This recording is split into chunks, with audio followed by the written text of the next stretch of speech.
afternoon.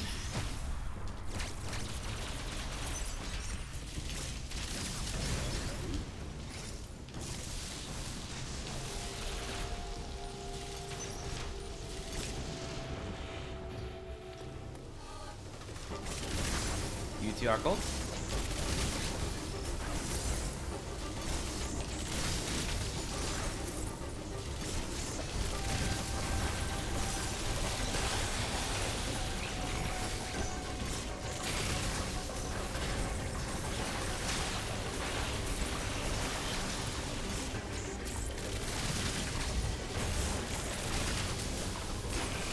Hey Sonic Heroes fan, how's it going?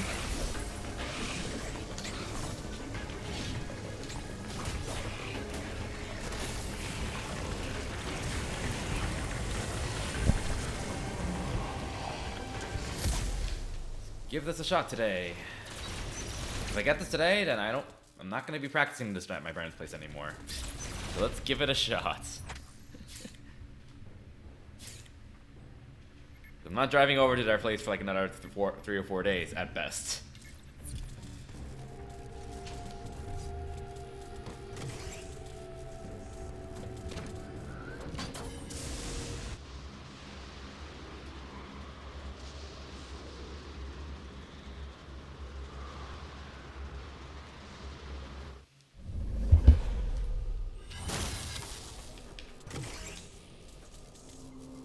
Also, one of my favorite streamers isn't streaming until like 4 hours later, so I'm like, okay, well, this is a nice stream length for me. Give this a shot. So let's give it a shot. Alright. Hey, get up there.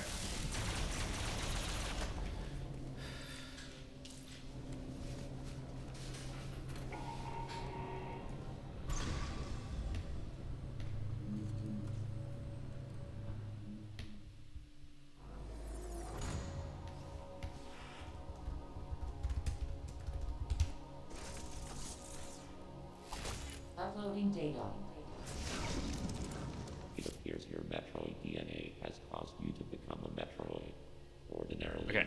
This would have happened to me. 1, 2, 3, 4, 5, 6, 8.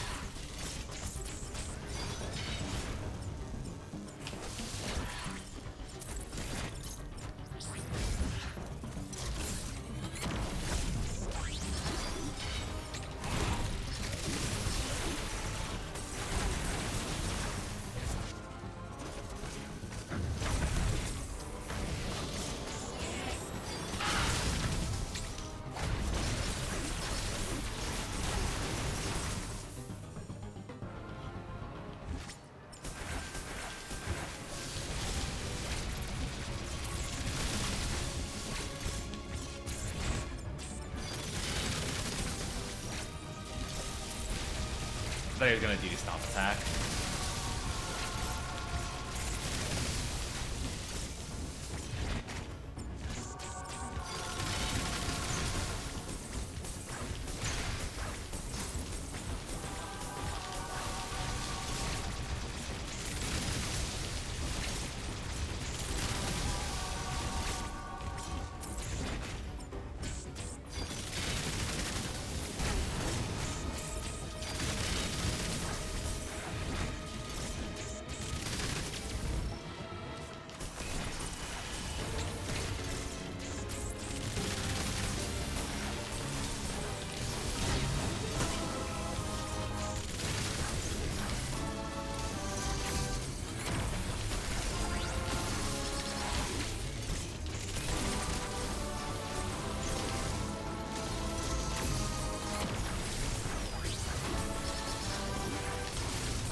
Okay, just do that in a run. Assuming I get that far.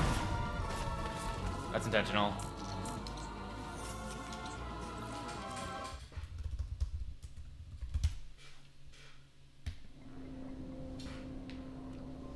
I'll do it one more time. Don't want to over practice.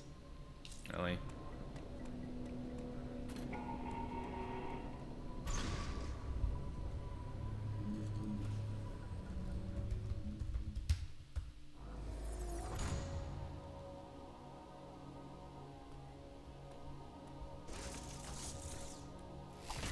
Thanks, Sky Knight. I'll need it.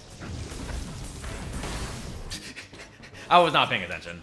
I was absolutely not paying attention there. I was being distracted by something else I was taking a look at really quickly.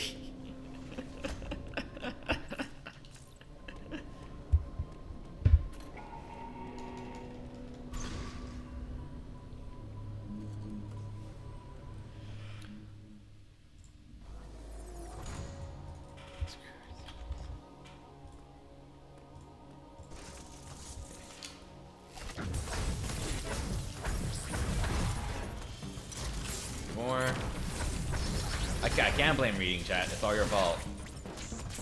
I should not be reading chat right there. Yeah, I was not looking at the screen there. You can kind of tell.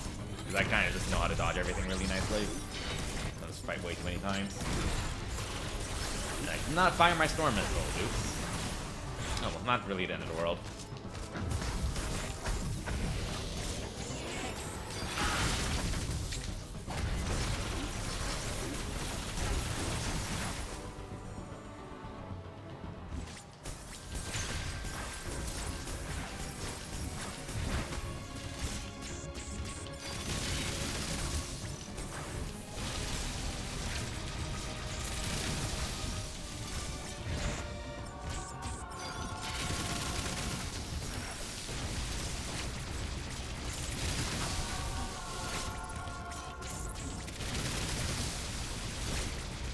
Not like how close you are to the wall.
Can't tell if that hit me or not.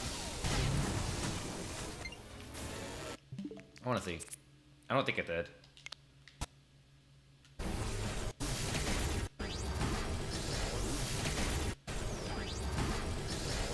Okay, yeah, it didn't. The health refills just messed up the numbers. Okay.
I know you can counter that, FYI.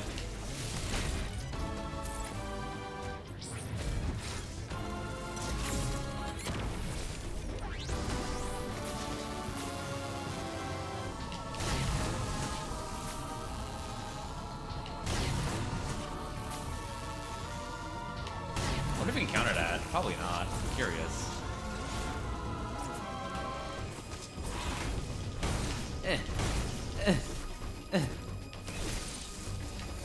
Now you can counter that.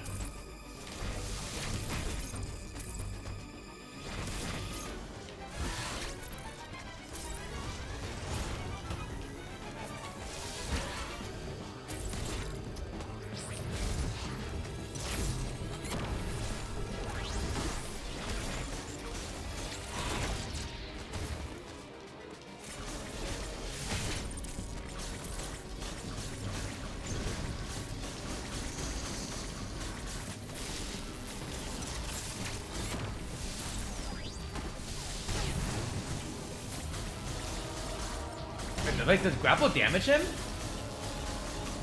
Wait, does grapple damage him? He's flashing.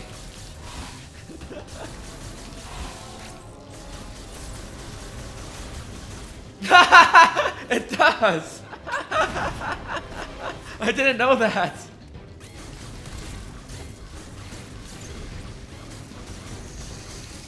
Nice. Did I learn? Poke, poke, poke, poke.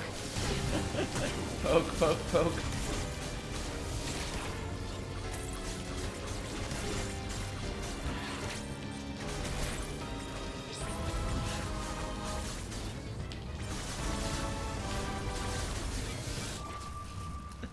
I was curious. I just wanted to try that out for fun. Alright.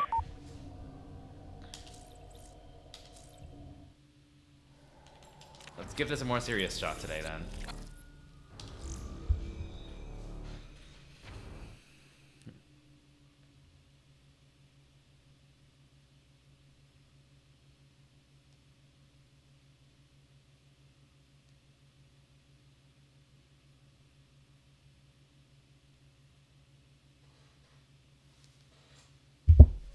Okay, let's do this.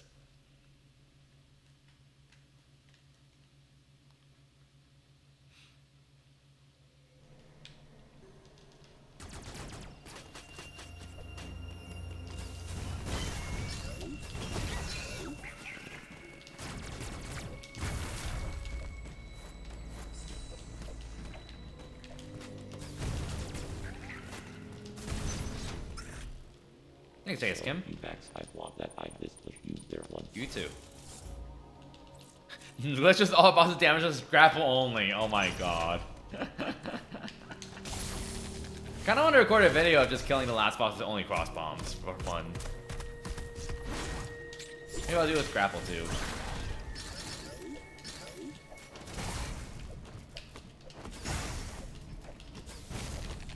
Hey, get up there. Get up there.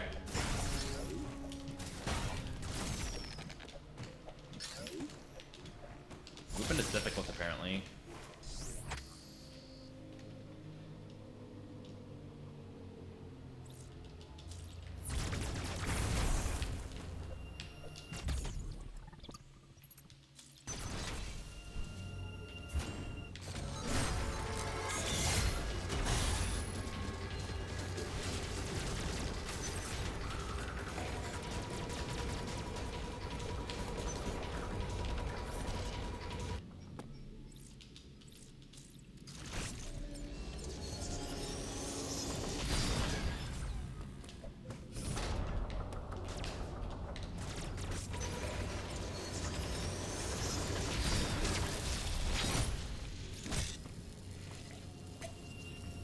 Ugh.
Yeah, there's a little bit of sequence breaking I do.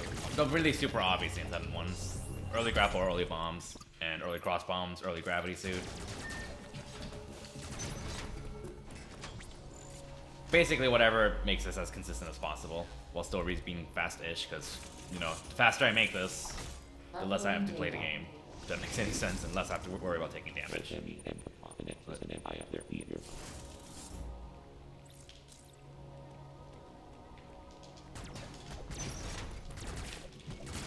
And I get it. So the main thing I do is early grapple, early cross bombs, early gravity suit. So basically perennial last. So wave beam, space jump, and storm missiles all as my last items.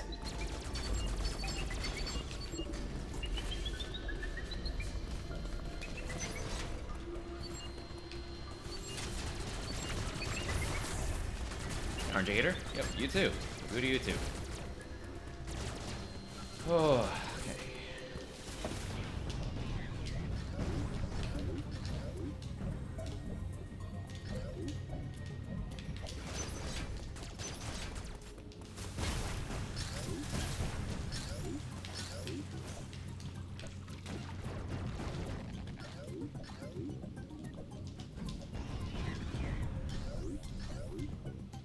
And just after I mentioned early grapple, people consider that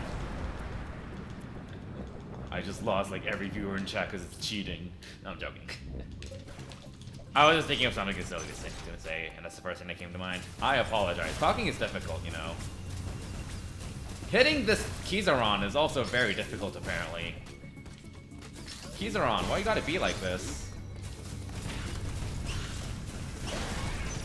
Jeez. Freaking Kizaron. But I pretty much do everything as intended until after diffusion beam. I think then I do grapple bombs, flash of speed boost. And that's not natural order, I should say, because that's also very clearly intended. But yeah. And then I get cross bombs right after pulse radar and ice missiles, as opposed to after screw attack. Oh no, I absolutely get diffusion. I do get diffusion. Yeah, so, talking's distracting me, that's okay. Diffusion, I absolutely get diffusion beam for everything else, really. So like, diffusion... oh, that's not what I was looking for. Just multitask better, duh, easy, I know, right? Diffusion... What do I get after diffusion? Yeah, diffusion, grapple bombs, flash of speed booster. In that order, as the order for making my items. So basically just grapple beam early. It just makes things a lot easier and faster and easier. Like, not really a speed run, obviously, but adding in a lot of shortcuts and cutting out detours is always a big plus, as long as it doesn't make things riskier. And it doesn't really. The actual trick to get grapple beam early isn't particularly difficult with a little bit of practice. I haven't failed it in a single run. I say that now. Famous last words. And like the upside is you cut out an extra detour, and also cut out a lot of extra running around Barenya, thanks to a lot of grapple shortcuts. So it's absolutely worth it for me, I think.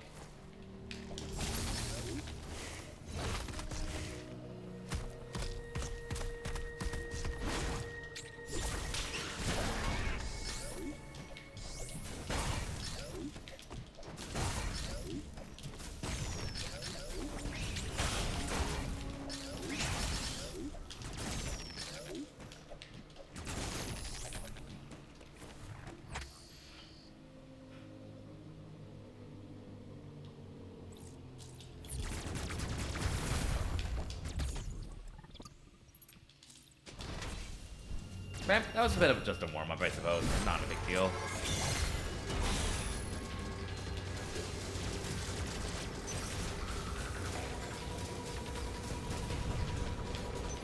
Get up there. Ledge jumping is difficult, apparently.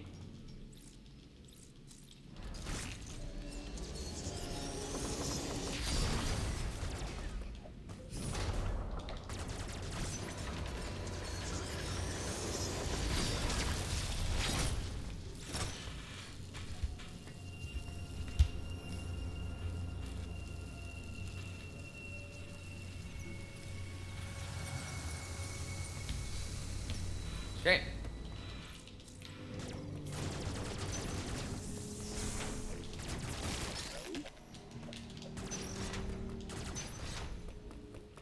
Doo-doo-doo.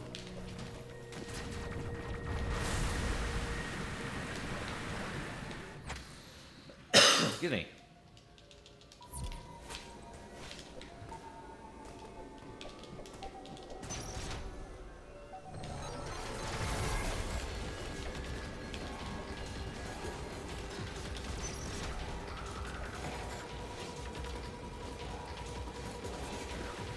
I am DCR.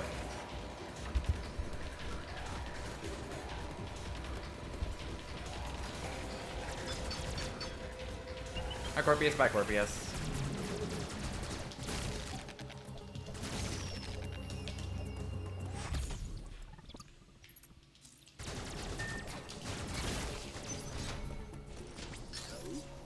Okay. I am Ferdinand von Ayer. I am Ferdinand. Okay, I wasn't sure if that came out or not, but yeah, okay, there we go. Both him and your province is an IFB and your highest.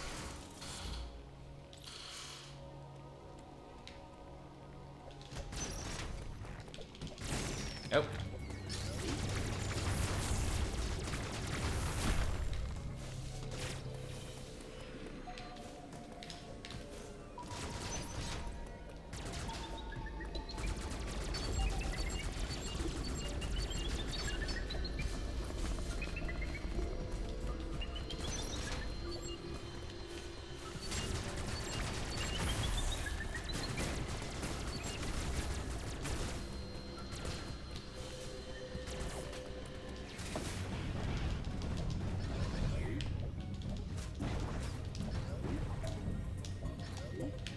Hey.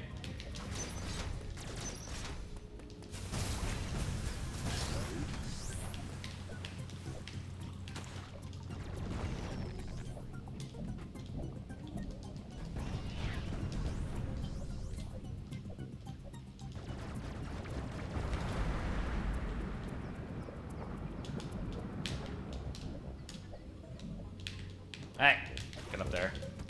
Going fast is difficult, apparently. Who would have thought?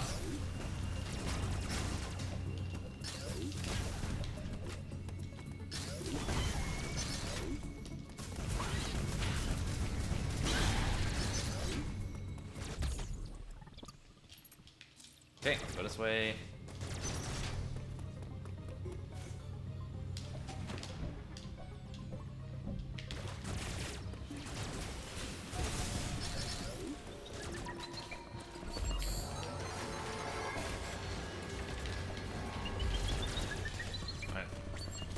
Yeah, it's going to the right. Unfortunate.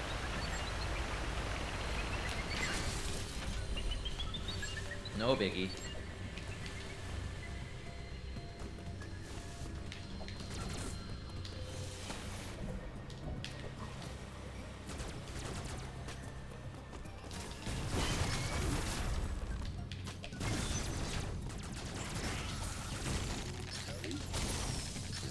Hooray! We got past the first split. Yes. Progress.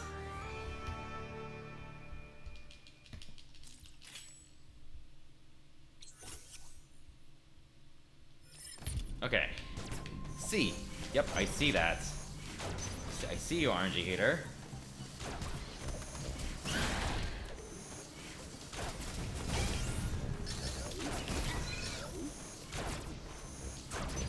Nice knife.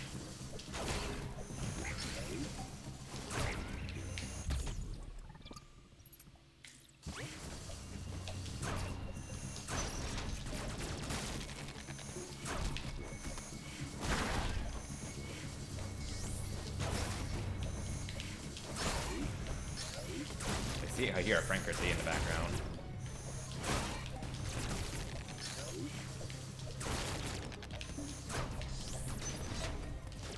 Moving in this game is so fun. Cannot lie.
Oh yeah, I saw a tweet from him being really stubborn about admitting he was being dumb about his review. Yeah. Yeah. Yeah. Just yeah.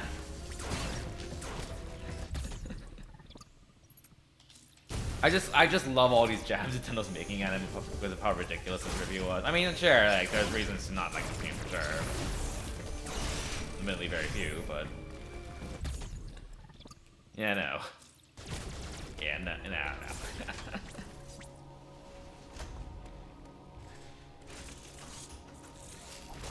Uploading data.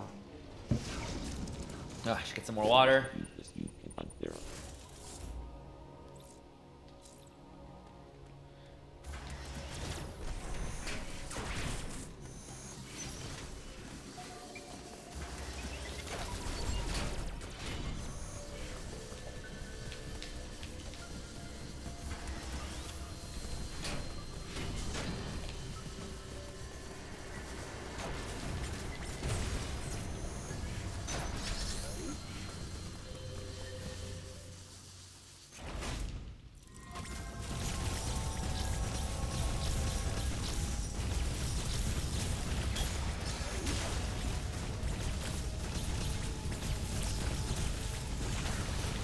Okay.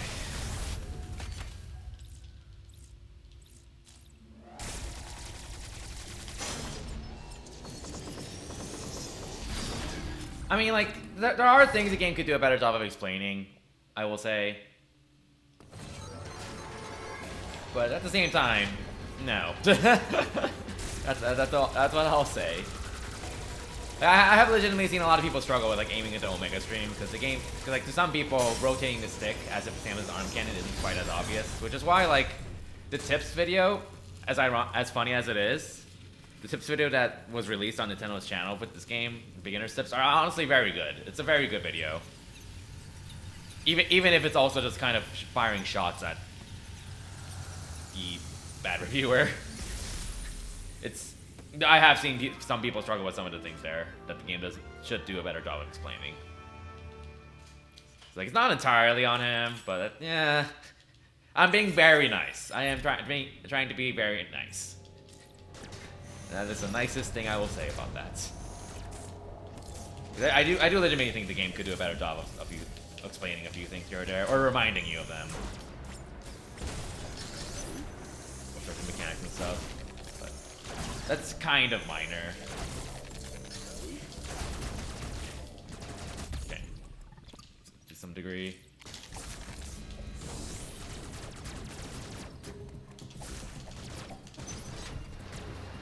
Okay.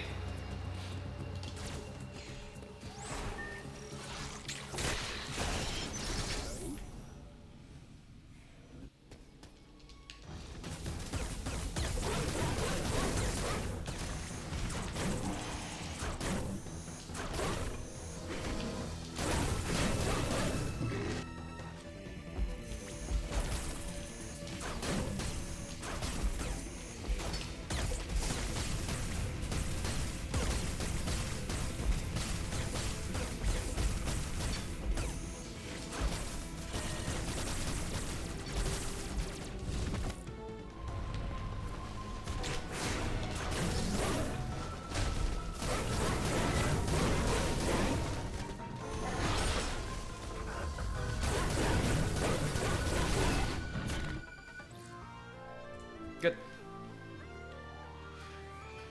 The game does a decent job of like reminding you of some things without bashing you on the head over it. Like for robot fights, you are absolutely expected to use flash shift to dodge them. And I've seen a lot of people not bother using flash shift, but the game is basically reminding you because every time you die in that fight, you have to use flash shift to enter that fight. So like that's one of those cases where it's kind of entirely on the player for forgetting that mechanic exists. And if a player blames the robot fight for being bad, outside of one attack, I think the yellow spark Gourvet's charge deck is pretty bullshit, honestly. But other than that, it's entirely on the player for any mess to make. The game literally teaches you, reminds you about flash shift every time you die. So, things like that are good. And this game generally does a decent job of that kind of stuff.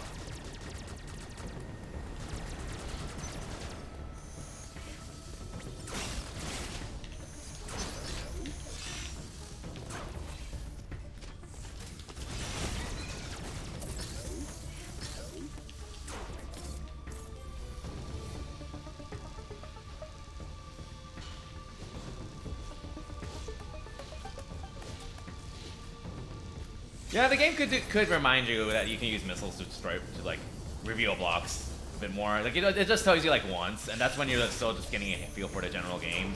So it's really easy to just forget that on your first playthrough. Really, like it just tells you that on like the second hallway in the game, and it never tells you that again. So that is something that the game could remind you, do a better job of reminding you about, which is kind of important, honestly. Just like can reveal blocks by missiling them.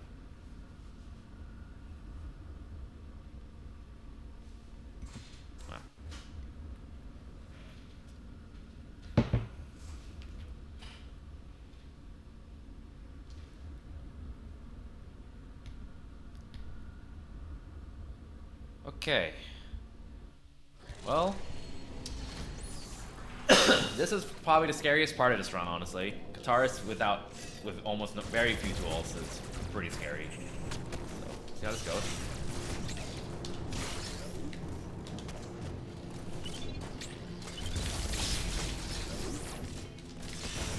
I will say, I've gotten a question asked, like, are you really experienced with doing damage and stuff? And I'm like, no.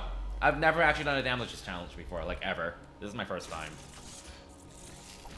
Uploading data. Ever doing it. Shooting everything doesn't really work unless you use missiles, to be fair, but, yeah.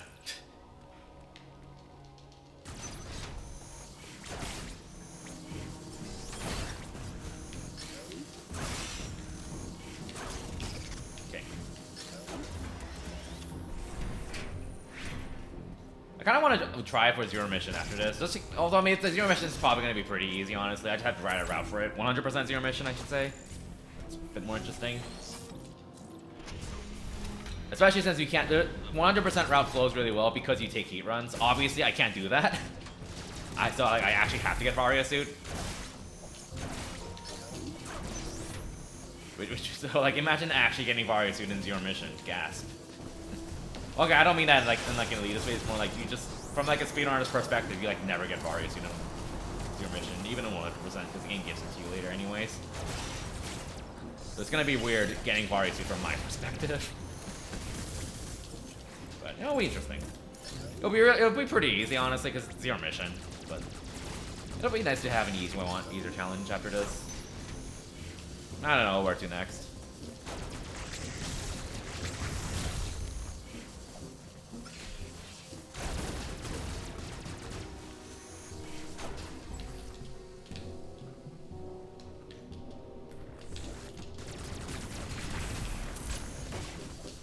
Okay. Bottom, bottom, bottom. Damn it. It's unfortunate. Okay, go now. I think the best thing to do is just wait until it comes down. Okay, just do the same thing as when you get the bottom pattern. So just wait patiently. Okay, in this kind of thing, be patient. Easier said than done, obviously. Much easier said than done, but...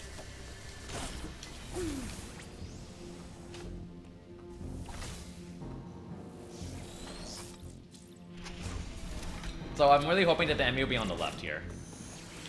It is on the left, yes. Okay, that's perfect, because that means I can just blitz through here without having to dodge it, because sometimes it's right below that, which is an annoying spot.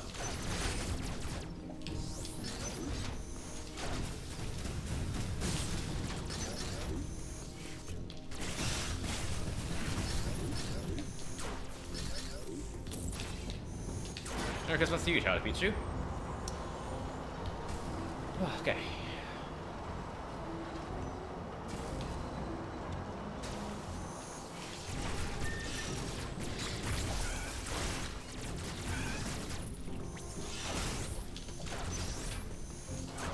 Nice snipe.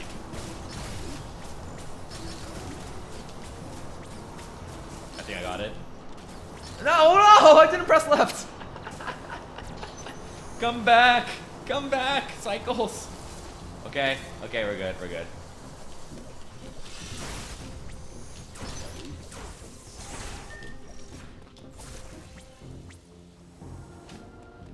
Damn. Okay. Stay cloaked. Remember to stay cloaked. Stay cloaked. Or not. Okay. just also whiff, but you know, that also works. I can just run past it. I can also just run past it. That works as well. I didn't realize I could just do that. I've never actually missed that. So I just learned something today. So hey, even if this run fails, I learned something. Even if it's very minor. F. There we go.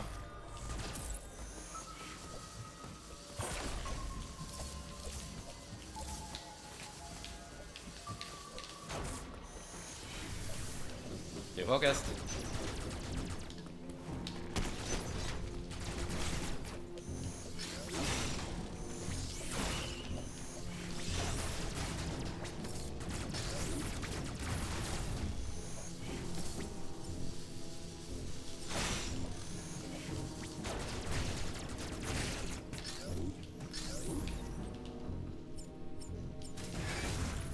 Good. Good. Okay. 4 splits down. 31 to go.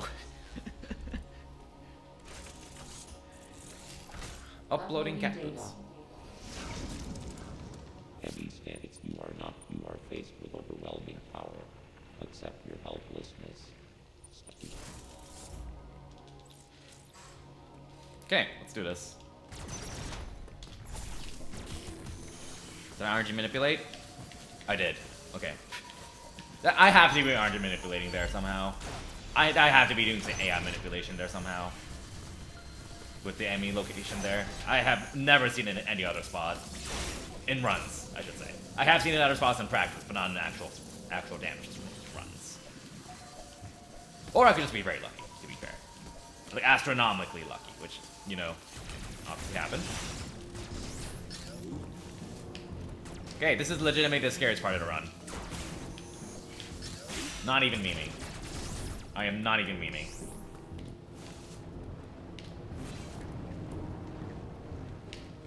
Okay, okay! Yes! Oh my god!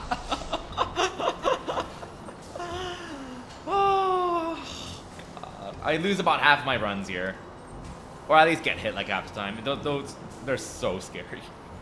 You have no idea how scary that hall is. Oh my god. Like that hall and probably Experiment Z57 at this point are probably the scariest part. Z57 and the robot fights are probably the 3 top scariest parts of this run. Which, I mean, obviously that doesn't mean other parts aren't scary. One can't get complacent, but oh no. Oh no. Oh, that could be bad. Let's refresh this room. Let's get a fresh start on this room. Oh, okay, it's down there. Okay, cool. That's could have been bad. Thanks. It was an offline PB, so not on stream anywhere. I have a local recording of it. Although I don't really plan on encoding it unless I like actually never get a damage this run through. But it exists. Take my word for it.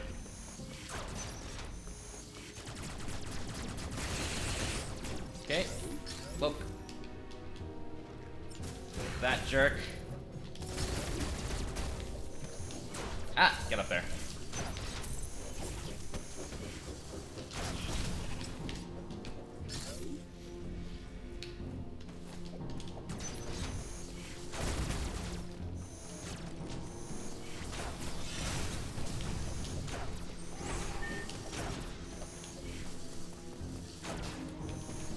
Open that gate up so I don't have to worry about dodging the rock enemy here. MCH, thanks. You too. Alright. Well, on to Dairon. Coming up. Just one more set of halls.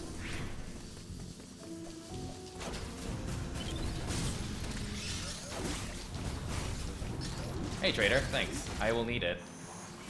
Good luck with your crowd control today. Me asking if what time you're streaming has absolutely nothing to do with me starting stream right after that. FYI, not at all. Thinking emoji. Hope you're doing well. Merry Christmas to you too. Okay. Oop. Alright, time to get some water, because loading times.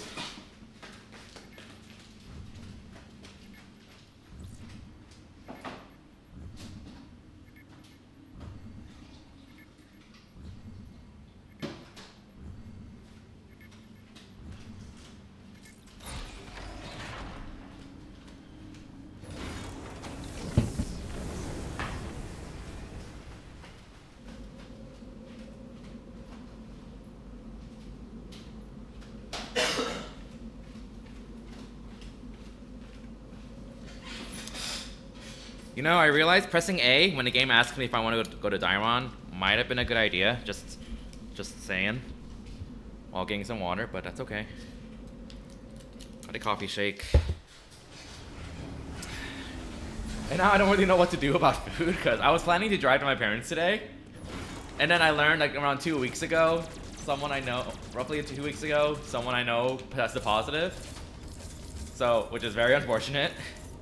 I know I shouldn't be laughing, but yeah, that's why I'm streaming, because I canceled that drive.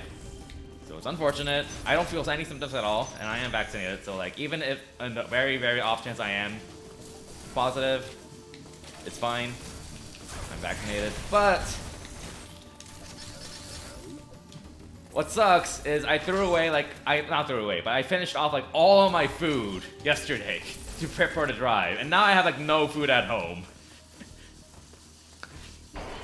So it's like, oh, well, and it's Christmas, so it's like probably not as easy to find food to go out to and stuff too. And I don't really want to get groceries, because like, assuming I test negative, I'm probably gonna drive my parents on like Wednesday. So it's like, well, I don't really want to get groceries. But, well, hey, Crazy. Merry Christmas to you too. Hope you're doing well. I am Ferdinand von Iron. Yeah, well, we'll see. And another unfortunate thing is like there's a few other things I already packed. Let me focus for a bit.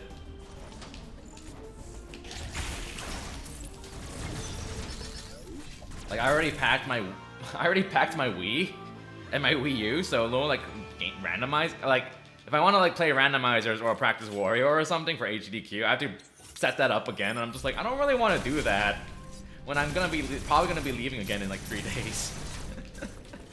So well, back to Dread, I guess.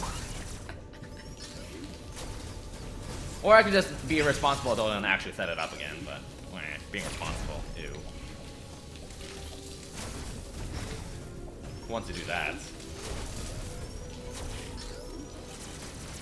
So yeah, that's kind of unfortunate, but yeah, well.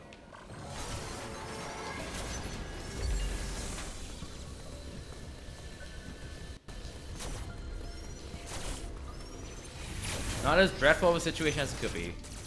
Yeah, no, you're not wrong. You're not wrong. Away, away, away, away. Okay. I just like missed almost all those missiles. I was ready to back off, by the way, so I wouldn't have gotten hit, but still. It was still a little bit sketchy.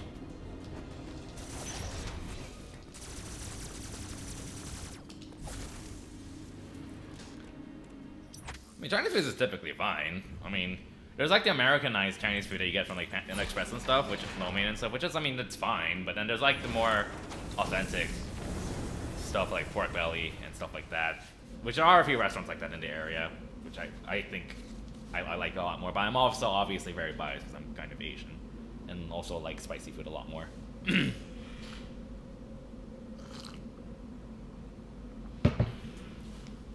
Also forgot to split. Oh no, not my splits. So, well, yeah, well, I have stuff. I can, like, get some rice going, I guess. Just for dinner or something.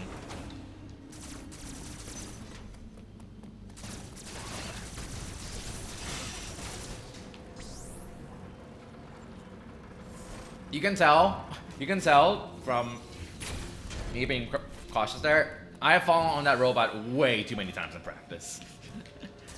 I have absolutely fallen, like, before my first runs, I practiced this. I pretty much spent like an entire week practicing, basically, before my first ever run of this. Like I just like noted like where are the really big spots where I keep commonly messing up. Okay, well now I need to focus for this.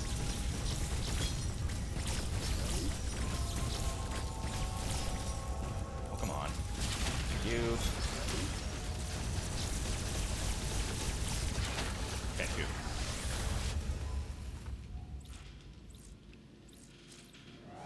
Yeah, I actually haven't played Warrior and Shake It ever since like the day after you found that strat on Copper Derek. But I have 2 weeks to figure it out.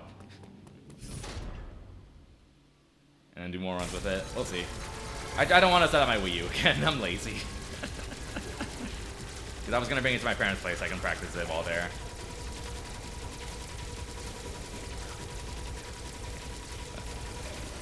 Kind of overkill, but yeah. There we go. More ball gets. FYI, all terrible puns are all appreciated, no matter how bad they are. The worse they are, the better they are. And the better they are, the better they are.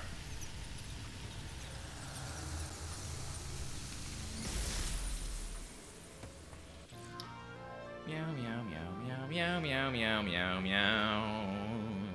Yeah, like there's a very big difference between, like, authentic Chinese food and also, like, I guess the super sweet fast food Chinese food, like the lo mein, General Tso's, stuff like that. Because that is all like super westernized Chinese food. Which, I mean, I don't think they're bad. I still like them. I don't think they're bad.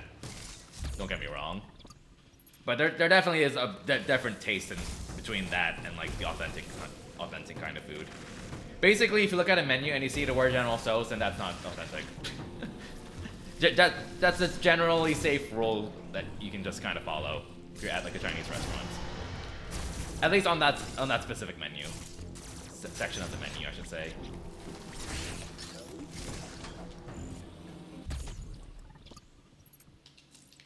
Yeah, Asian food is not friendly for vegetarians, especially vegans. Is that generally so? Yes. I have never seen that. That is so good, Tsubasa. Also, I just realized, like, the sun is, like, shining through, like, a tiny hole in my blind, so you can kind of see it cutting half my face. Oops. You can tell I don't stream at this time normally.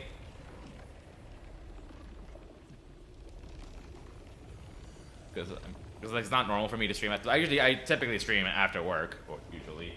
Or even on the weekends, I typically stream, like, not this early. Like, I usually start streaming around this time on weekends, to be fair. But this is a bit earlier than usual. I mean, it's not really bothering me. I just never... It only bothers me if I, like, turn my head this way. Otherwise, I never even noticed it until I saw it on my webcam.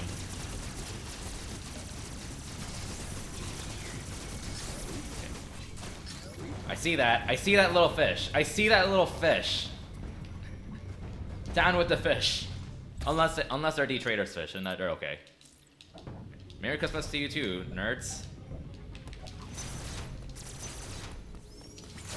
Okay. This upcoming split is one of the scariest splits. It's not like a top 3 scary split, but it is pretty scary, especially if you play this game casually. I'm about to get Varia-suit. If you remember how you got Varia-suit in the game casually, you know what's coming up. You know exactly what's coming up.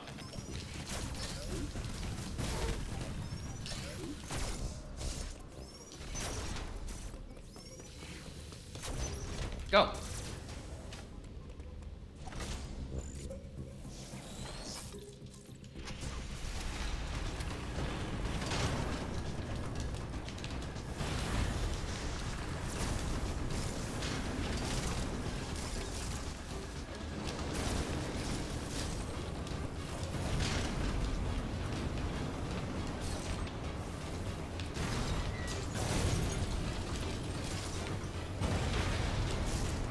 Easy. Easy peasy. I know I brag about this every time, but I have never taken a hit, ever, in that part. In runs, I should say. I've obviously taken hits in practice. But practice pays off. Practice. Practice, practice, practice. And if it also wasn't obvious, I don't say that until after I've gotten Varia-suit, if it wasn't obvious. Because if I say that before getting Varia-suit, I've never gotten hit here in any runs. I'm just begging to get hit. I'm just begging to get hit somewhere there. So like that entire segment's not as scary as it looks, honestly. I mean, it's really scary, and the game does a very good job of making it feel scary and making you rush. But like the key is to not rush. That's really it. That's the main thing. Just don't rush, and you're good. Don't rush, know where to morph, and you're generally good to go. It's a pretty easy. It's actually pretty easy to take no damage there. You know what to do. I'm actually more scared of I'm actually more scared of the next part coming up. Like, I'm not even memeing. These next lava pits are scarier than that entire Varia suit segment. And Kraid. Kraid is actually kind of scary too.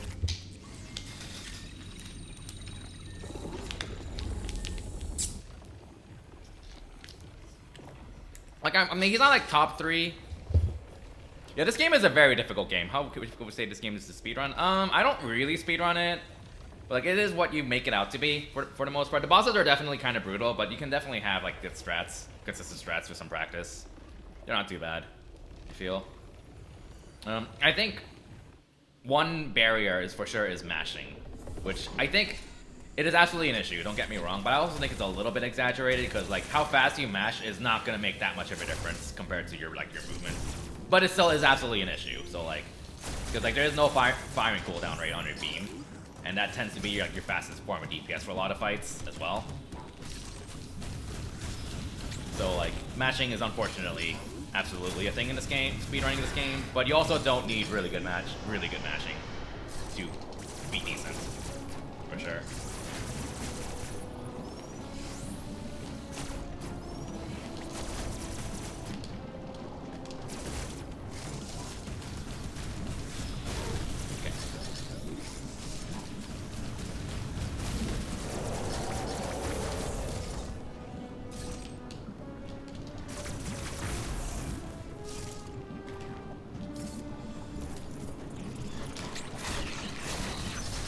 Okay.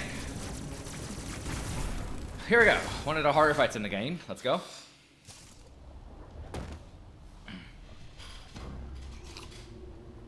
Don't overthink it.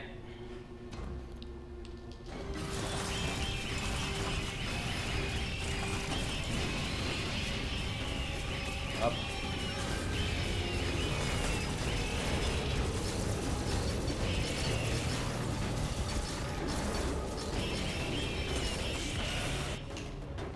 Case in point, mashing here.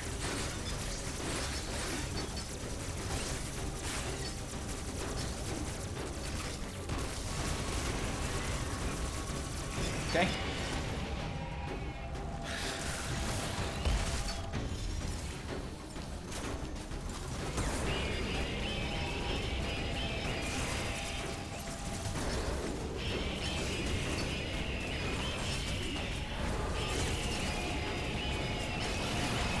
That pattern.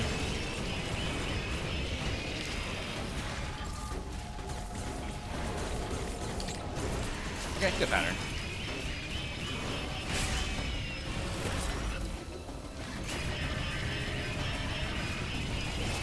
GG.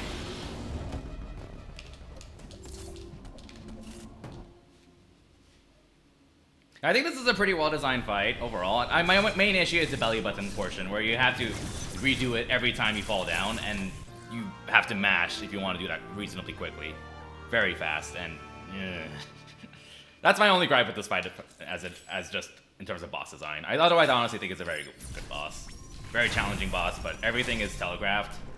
You can react to everything if you learn them. You can react to everything pretty easily once you learn the patterns and cues. So it is a pretty fair fight overall.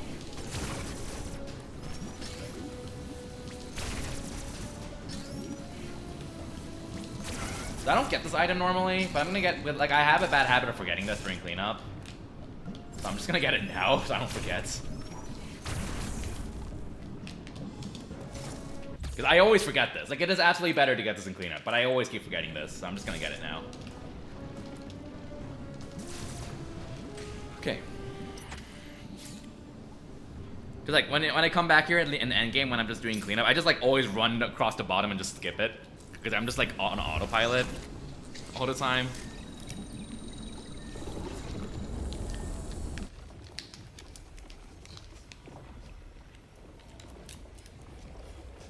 If you want to see how I fight all the bosses, keep watching.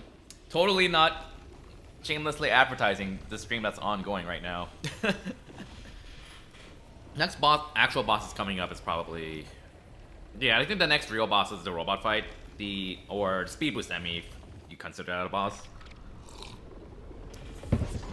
Which is more of a puzzle thing than a boss fight.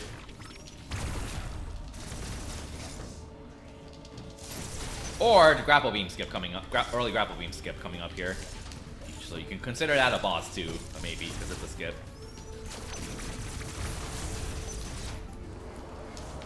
Oop. Cool.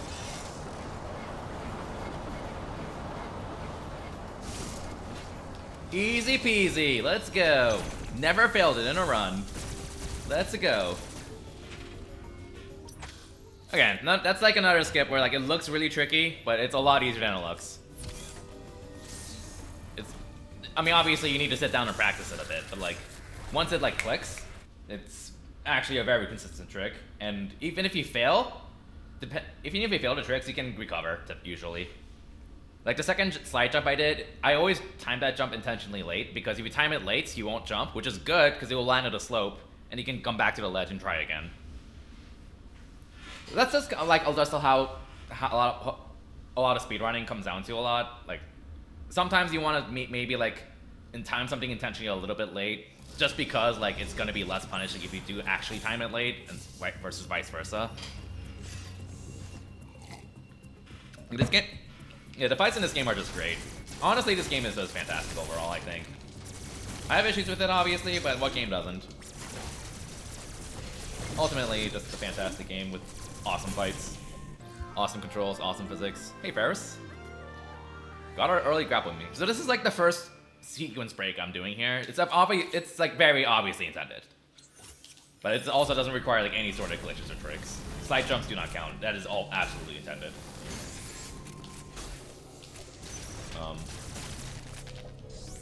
Like it is very obviously intended.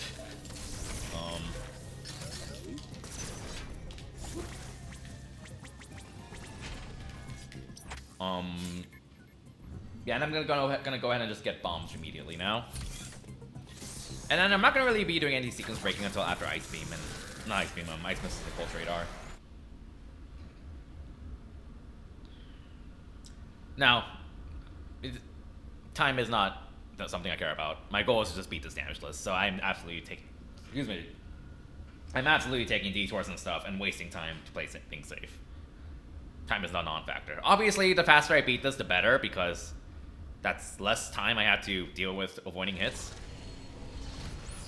But typically speaking, hitless runs are not timed at all, typically.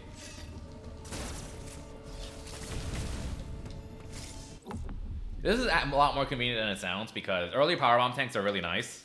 Since once you get powerbombs, you kind of want a lot of powerbombs to boom everything. So, and those powerbomb tanks actually matter, because you don't want to start with only 2. With the route I'm doing, I'm going to start with 5 once I get powerbombs, which is very nice.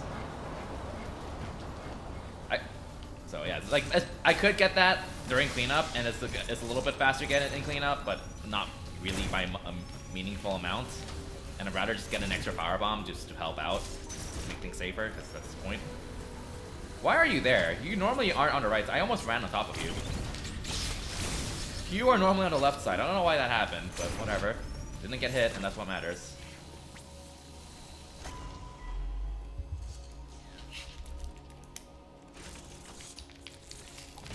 Uploading data. So a lot of what I've done so far is kind of the Phantom Cloak appreciation, where I use Phantom Cloak in a lot of spots that people don't think to use, because why would you ever really, no one really ever thinks about using Phantom Cloak casually outside of enemy segments, understandably. This is going to be the Diffusion Beam appreciation portion.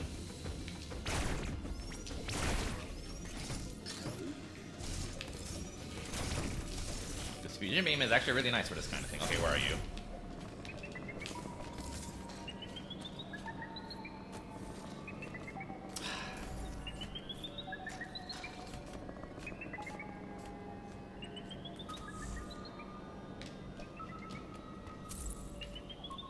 Yeah, I can go. Yeah, it's safe now.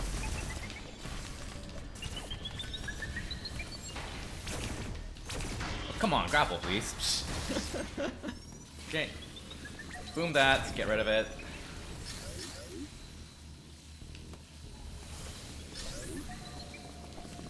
Below me. Oh, it hurt me actually. That's kind of bad. Just gonna have to take the slower route then, just to make sure. Okay, boom that.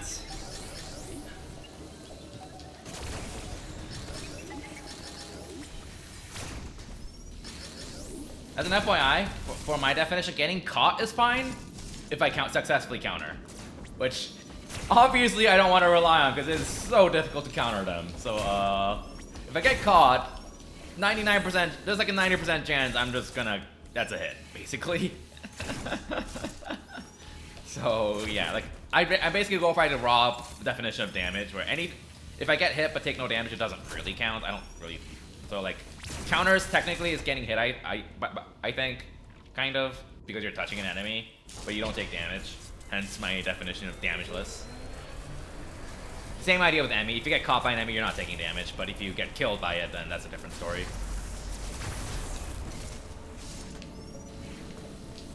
Diffusion being useful.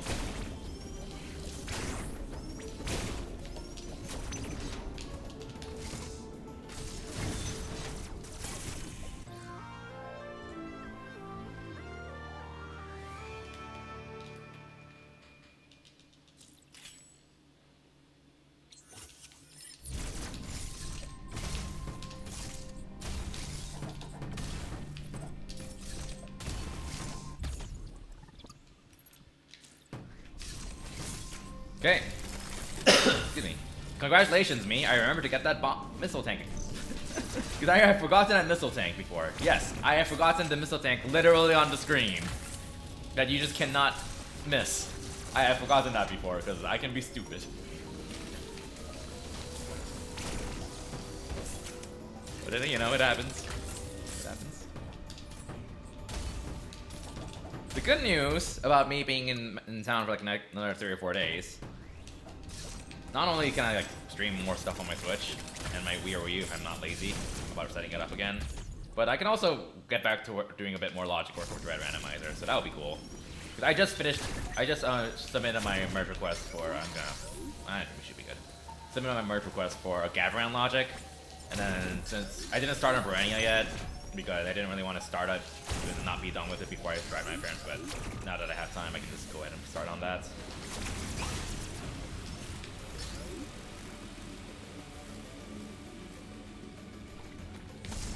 Obviously, the Gavran logic needs to be looked at by Dark Zero, but yeah.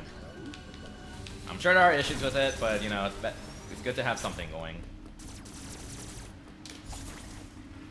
I think the only major areas left that doesn't really have any fleshed out logic in Randovania are Dairon and Barania. I think that's it.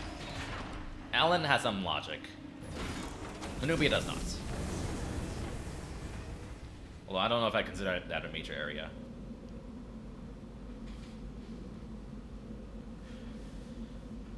Okay.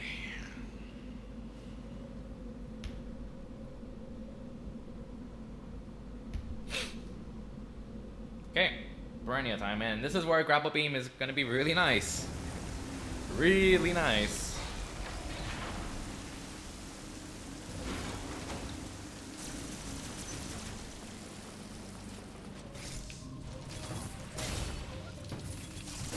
Oh, come on. Okay, I just skipped traveling like 3 rooms. Just like going around this room entirely.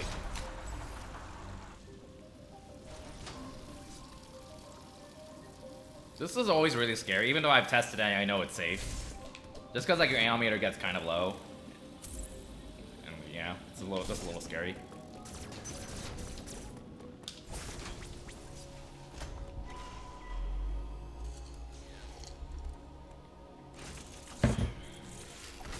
Uploading Kittymons. The lower level.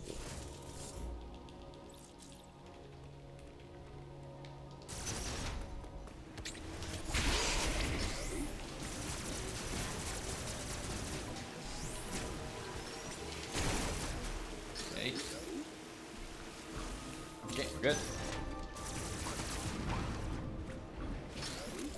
Grapple beam is I really love how they implemented grapple beam in this game. It actually works unlike Super Metroids, and it's really useful just for like shortcuts and traversing water, just spider magnet walls. It's just really cool how they implemented it in this game. Much better than in Samus Returns as well. Which, I mean, they did an okay job with it in Samus Returns. Again, way better than Super Metroids. But Dread, like, expanded on it so much.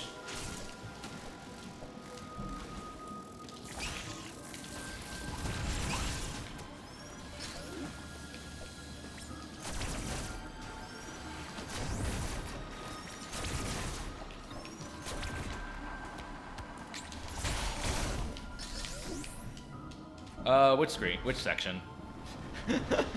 I think I just went through like 3 sections that look really scary. And not gonna lie, I don't blame you at all. Diffusion being useful. Oh, the 3 flying thingies that shoot needles? Yeah, that's kind of scary, yeah. I mean, it's obviously very safe, because when I'm in the water, the other right ones cannot hit me. No matter what. So, but yeah, I see why it would seem really scary. I don't blame you at all.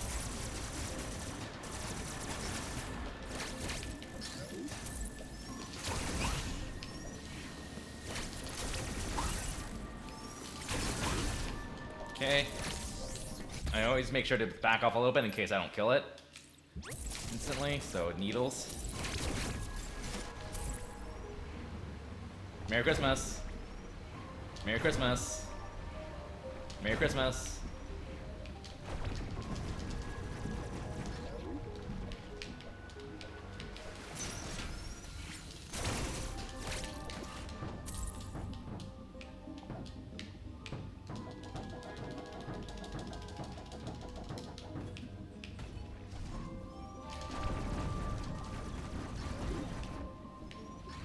Merry Christmas. Merry Christmas. Happy New Year. Happy birthday.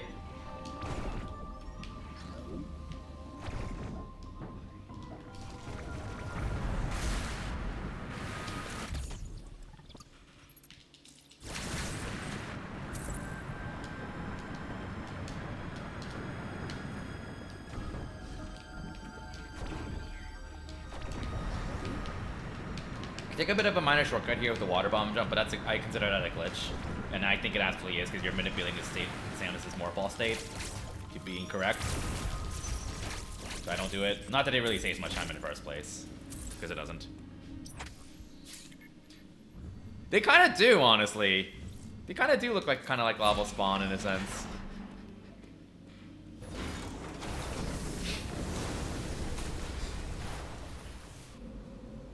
Yeah.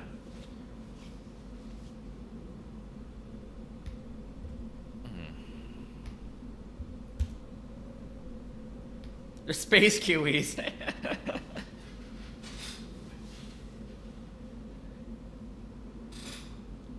We're doing alright. We're doing well. I'm feeling confident, but we have another scary part coming up. The central unit for Speed Booster Emmy. That one is a very scary central unit fight.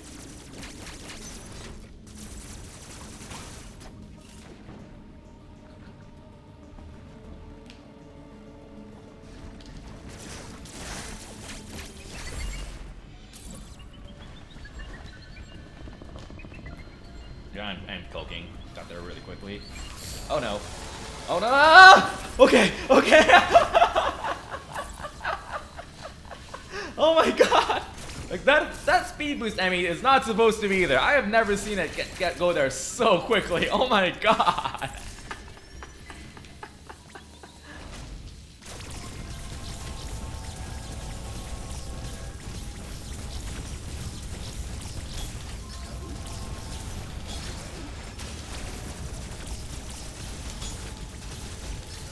Okay, that was very close. I almost got hit like twice there. You just have to like keep track of so many things going on, and it's very scary. But we're good for now.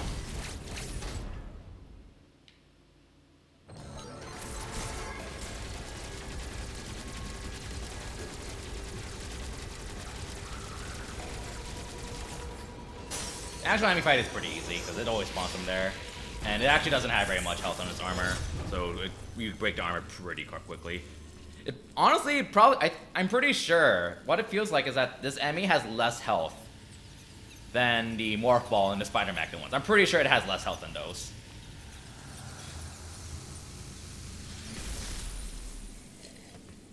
Which makes sense. Like, I guess makes sense from like a gameplay perspective, sort of, because they just kind of just want to make sure that you're not overwhelmed by how fast it goes so quickly. Because the ice and the wave enemies they take so much to go down. They take so many hits to go down.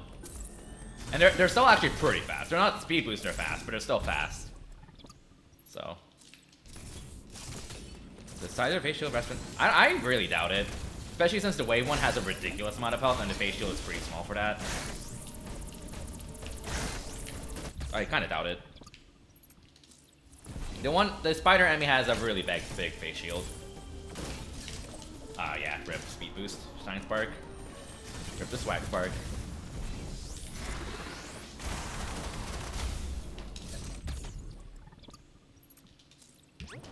Oop. Oh no. That could have been bad. I don't think there were any enemies down there, but still would have been scary.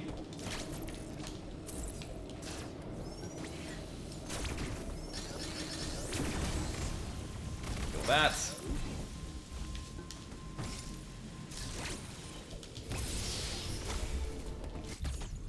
This item.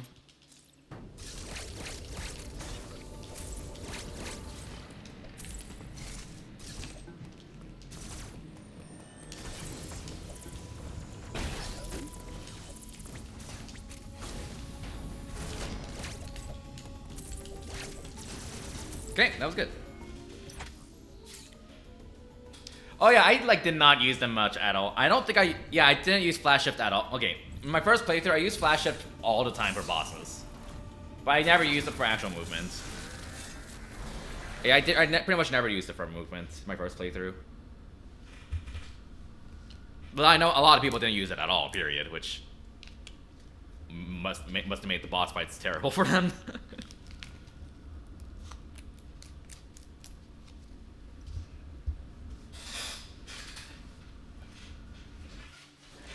The game actually has a hint during a load. As I said, slash shift is not only useful for movement, but also very good for bosses to close in or dodge. Did you know you can make this bomb jump? See? You can make a bomb jump.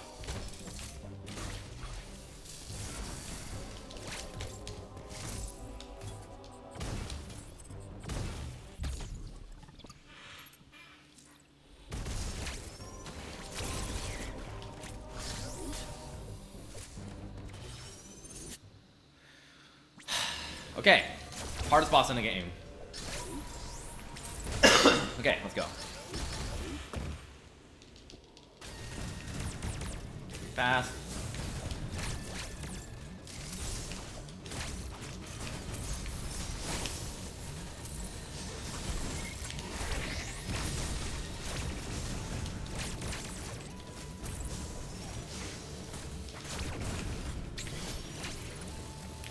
Right.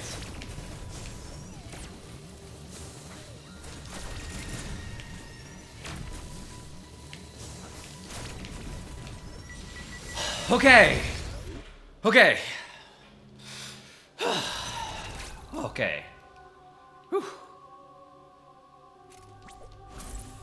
I was gonna say you have no idea how scary that is, but then I realized I'm pretty sure like almost everyone had a lot of trouble with that fight. Yeah, yeah. Yeah. I could Shine Spark it twice, to be fair, but like, I feel like going for a Shine Spark twice just adds a lot of extra risk. For me, personally. It just adds a lot of extra risk, because like charging a Shine Spark in itself is risky. I go for it once, and that's it. And it goes down pretty quickly, because you can squeeze in a lot of shots while setting up the Shine Spark. That's why I don't go for it, because the second one doesn't save as much.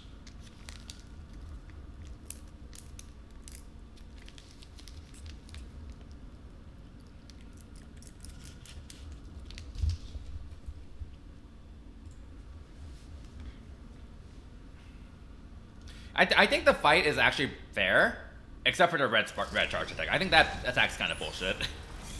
At least when he does it instantly. Like when he does it instantly, you just cannot react to that. You just cannot react to that. It's way too fast. I don't know how they expect anyone to actually be able to react to that. On top of the hitbox being way bigger than it looks. Uploading data. Like that's my only real issue with the fight, really. I think all the other attacks are pretty reasonable. But the red spark charge attack is, yeah. And like the hitbox is like pretty much impossible to dodge unless you're like already beneath it or about to flash shift over it. Which I don't think that's a bad thing. They should have just made the hitbox more obvious. Because like you see the hitbox with the red flash for like 1 frame and that's it. It is just not a very obvious hitbox. So a lot of times if you're not very observant, it'll just look like you got hit by nothing.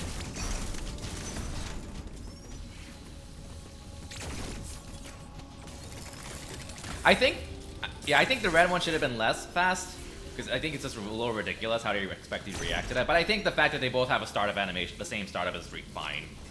Because like I think that's fine, because you get rewarded for recognizing the blue from the red, and then if you do so, then you get to counter and get a lot of damage in. So I think that's good. And the fact that they have similar startup animations, because it's harder to recognize. But you have the option, if you don't recognize them two from each other, you can still jump over them and be fine. But if you're able to recognize how different they are, then you are rewarded by being able to counter it. And I think that's good. Because it makes countering it a lot harder and riskier, but also reasonable. Somewhat reasonable.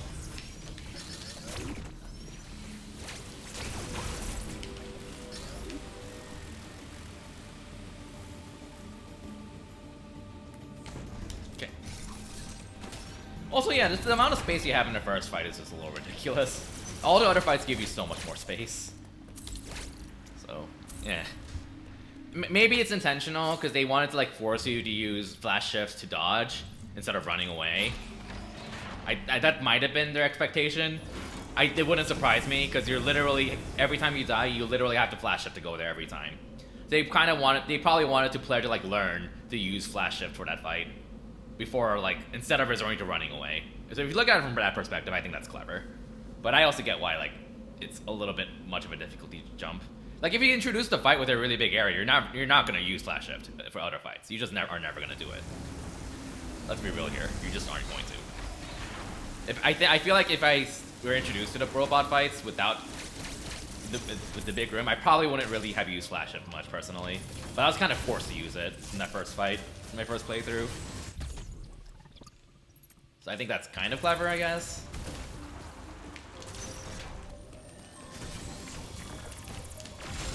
I don't know.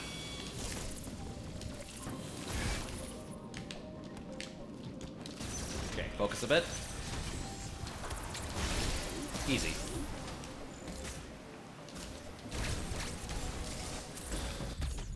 Okay. Also accidentally spun super missiles. Didn't mean to do that.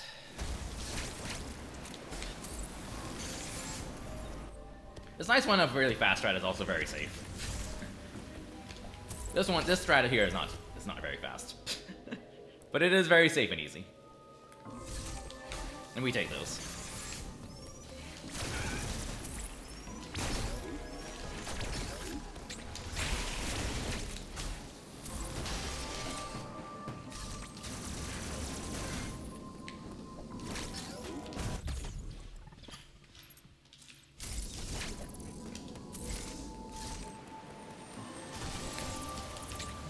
Oh no, I messed that up really badly. Okay, slightly scary now. That could have been bad. Kill a few things here.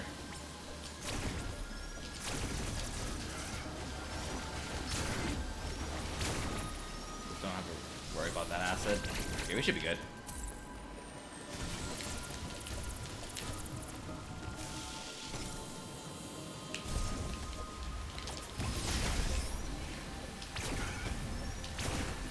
Okay, down quickly.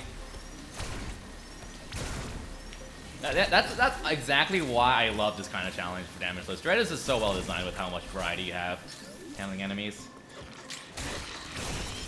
It's great. Hey, Dot Grunt. Okay, let's do this.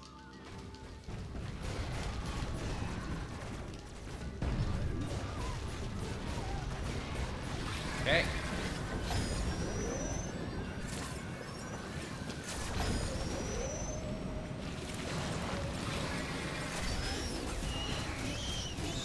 Don't anticipate. React. That's the main thing I need to constantly remind myself of, because I have a habit of anticipating to get a counter, meaning I counter early, because I predict the counter as opposed to waiting to react. That's my issue with a few fights. So I need to like remind myself, just wait until I see the flash. Don't anticipate the flash. I think I need to constantly remind myself of that, and this is one of those fights. That being said, I've never actually taken damage on this fight in a run. I have in practice, of course, but yeah.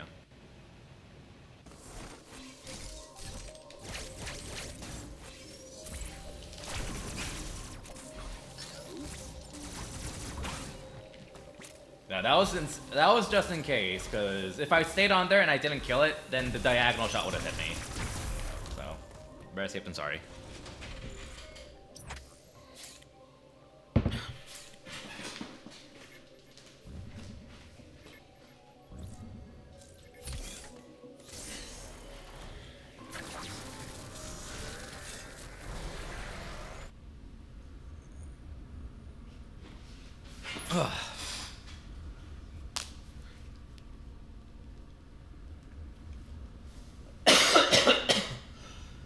Excuse me.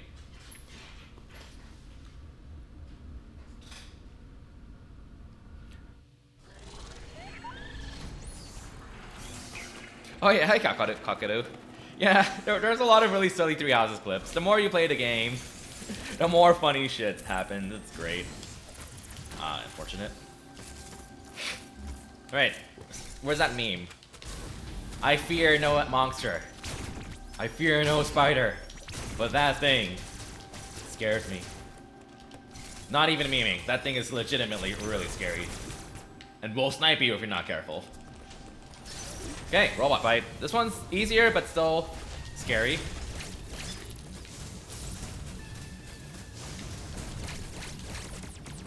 Three shots. Woo!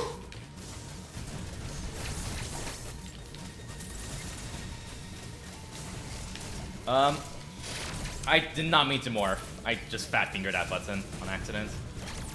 That was very scary. Oh my god. I shouldn't be taking way too many risks I shouldn't be taking. Can you stop firing lasers? Those patterns suck to dodge. I'm just jumping over you. Should be done soon. Should be that soon. Oh my god. I was flash shifting over when I shouldn't have. I should have flash shifted earlier in those cases. I took like so many risks there.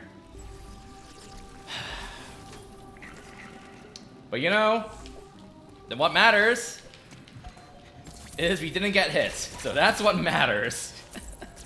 So it's all good.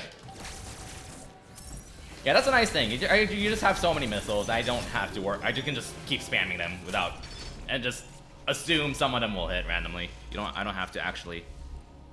Yeah, care. I wanted to actually talk to Rengor or Mecha about making a video. Is it possible to beat Three Houses glitchless? I would say yes, but you would have to try. You would legitimately have to try.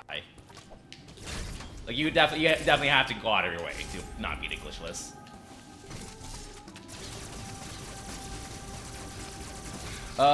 If you use auto battle after turn 10, you use the glitch. If you use the mounted unit, you probably use the glitch. Any mounted unit, for example, because of the Kanto bug.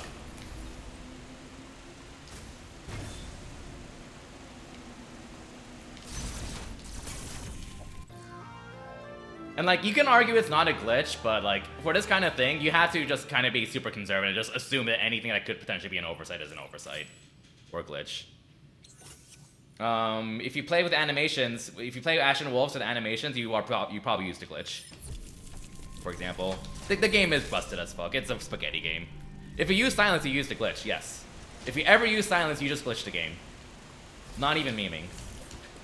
Because silence is buggy as fuck, and it does not work.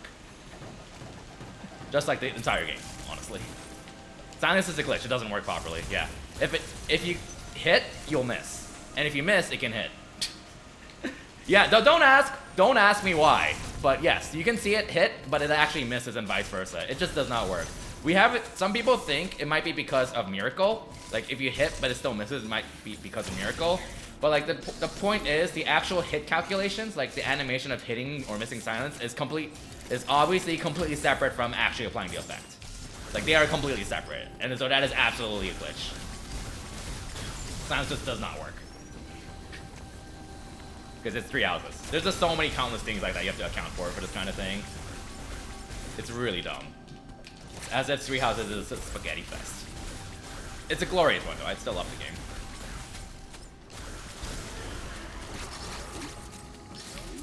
But it is an absolute spaghetti fest.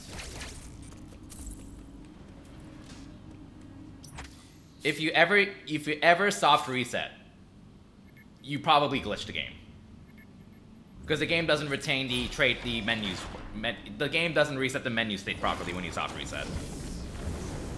So if you ever soft reset, you probably glitched the game. So if you ever want to reset the game, you have to just close the game and reopen it.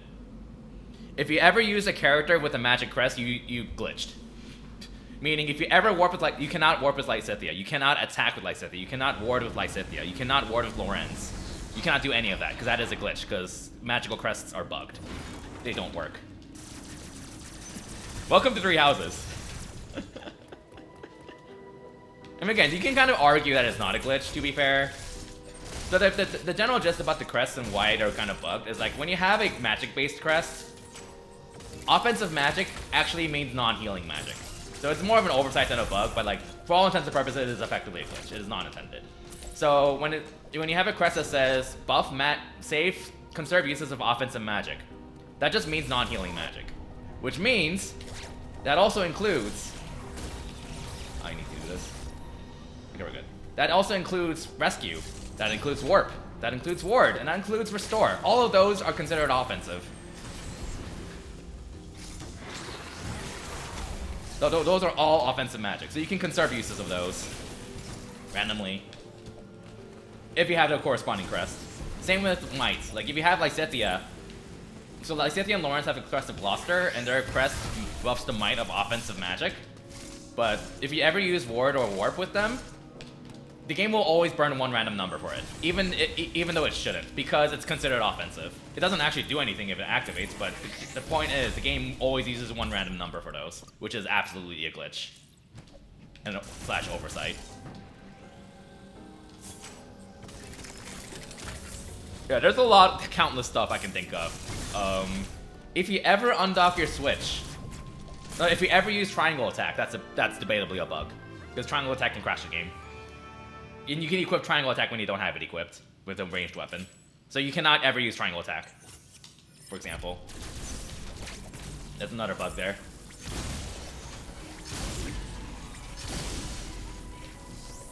I need to focus a little bit. Okay.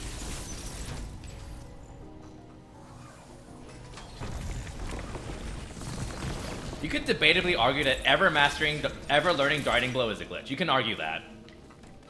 If you ever mastered a Pegasus Knight class, you probably bugged the game, because that means you can equip triangle attack incorrectly, even though you're not supposed to be able to. So like, if you want to be as conservative as possible with being a true glitchless playthrough, you have to outright ban ever mastering the Pegasus Knight class. You are not allowed to ever master it.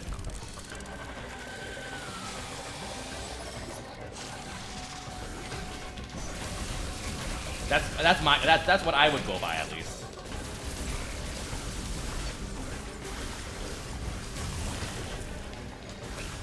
Because like, for this kind of thing, you have to leave absolutely no room for doubt.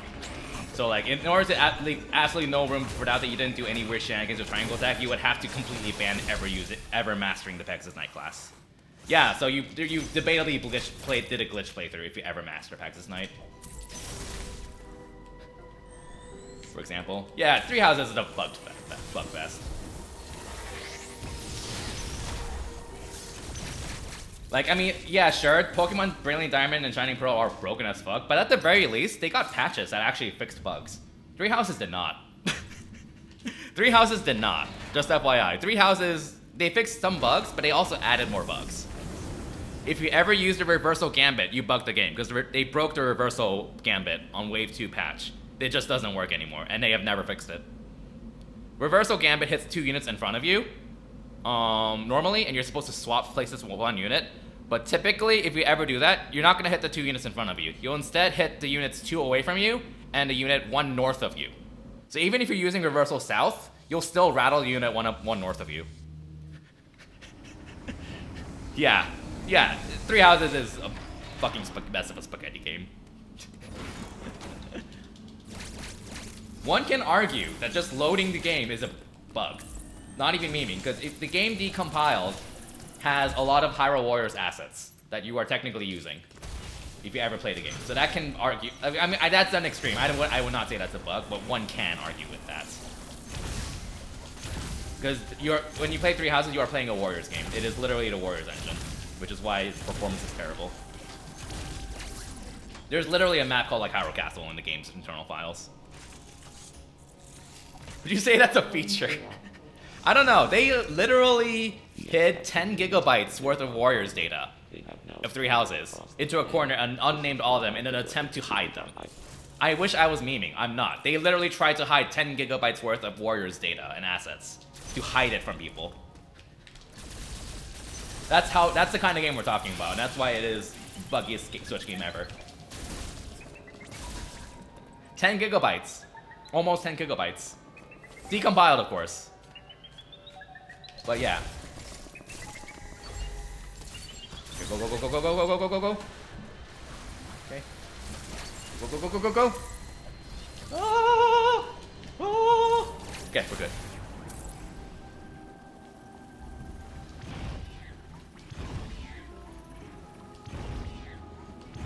Well, now I need to not talk about 3 houses anymore because I need to focus really badly.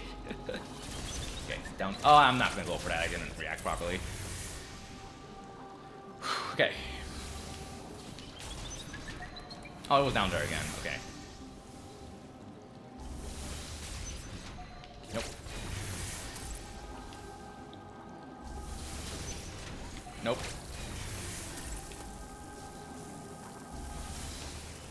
Nope.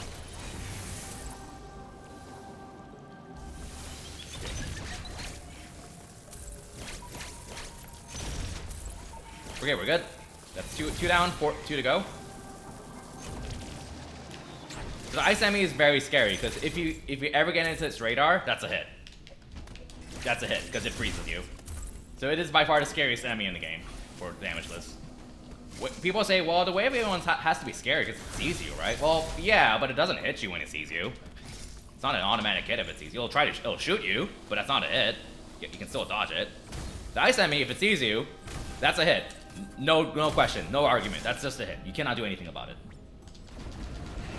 So yeah, the ice enemy is way scarier than the wave one. That being said, the wave one's still kind of scary, but it's not too bad.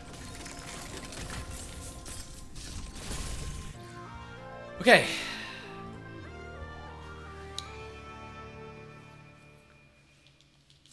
Okay, spin boost.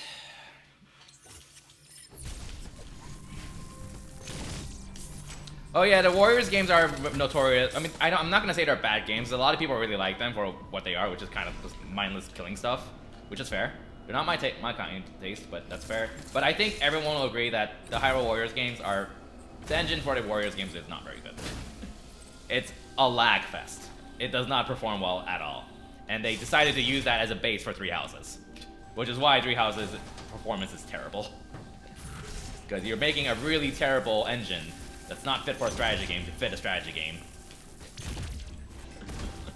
Yeah, it's a good game. Okay, focus.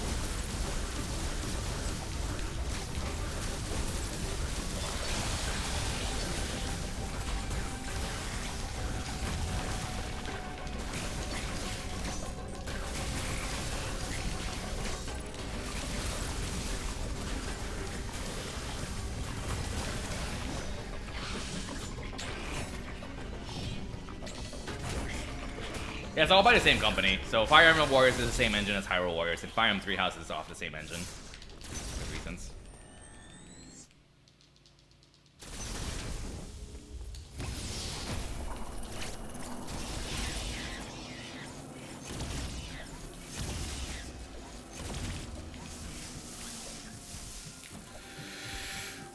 Okay, here we go.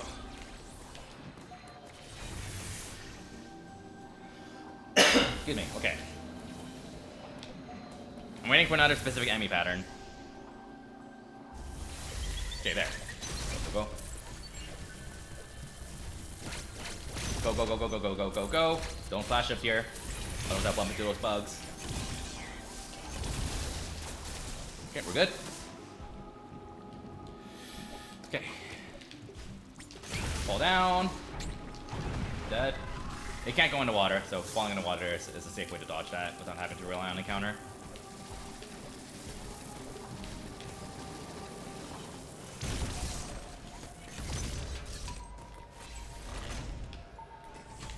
Okay, here we go.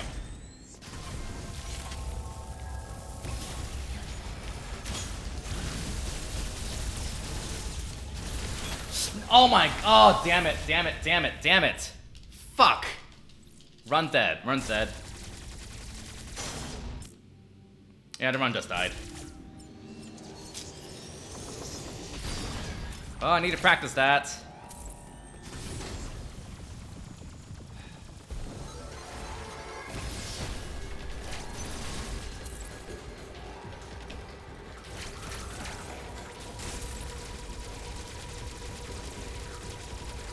Should I just reset? There's no point in finishing this. Outside of practice. Whatever. Let's finish it. Well, I need to practice this. Again.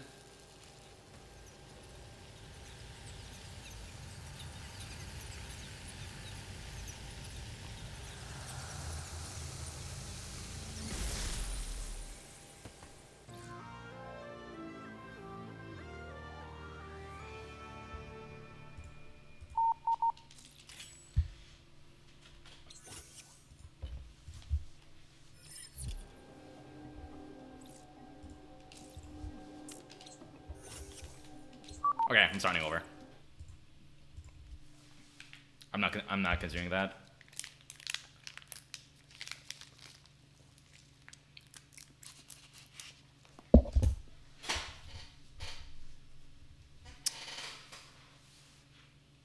Like, I have to be perfect, obviously, so I'm not accepting anything else. Back to the start.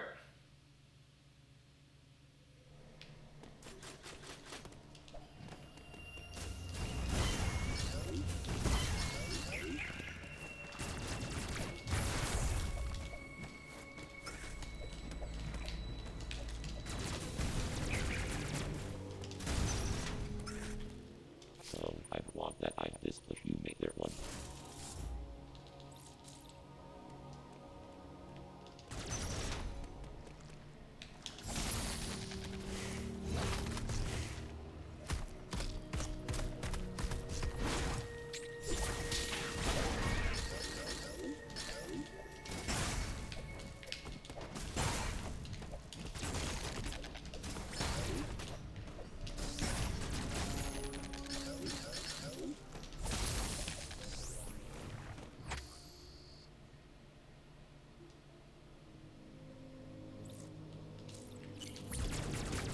It's a good tutorial, yeah. This game's good.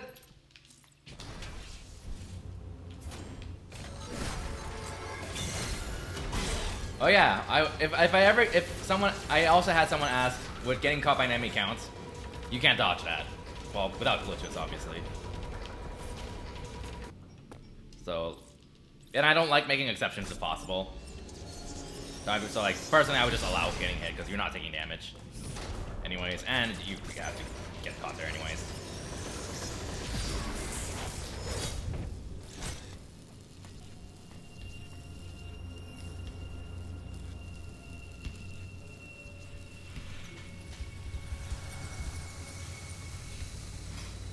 Okay.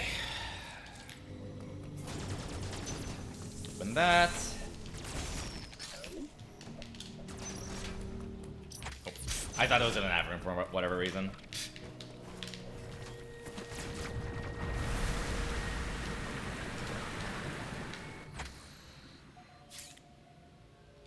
Oh, I mean, that run was a good run while it lasted. I don't deserve it, honestly, because there were like 3 spots I should have gotten hit in the second robot fight. But whatever.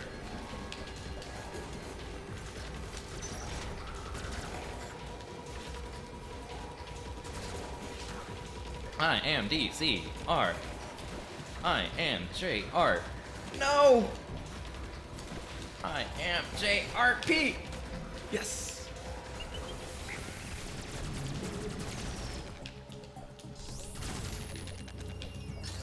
Okay.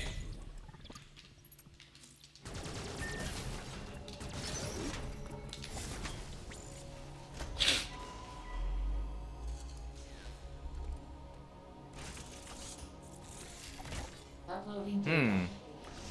I just thought of something. I'm having like a after talking about 3 houses, I just have like an itch to stream Fire Emblem. I'm not gonna switch now, obviously, but like, since I'm gonna be at my apartment for like a minimum of 3 extra days, and do Path of Radiance, Iron Man, maybe. Can I finish that in 3 streams? If I go ham on it, I could.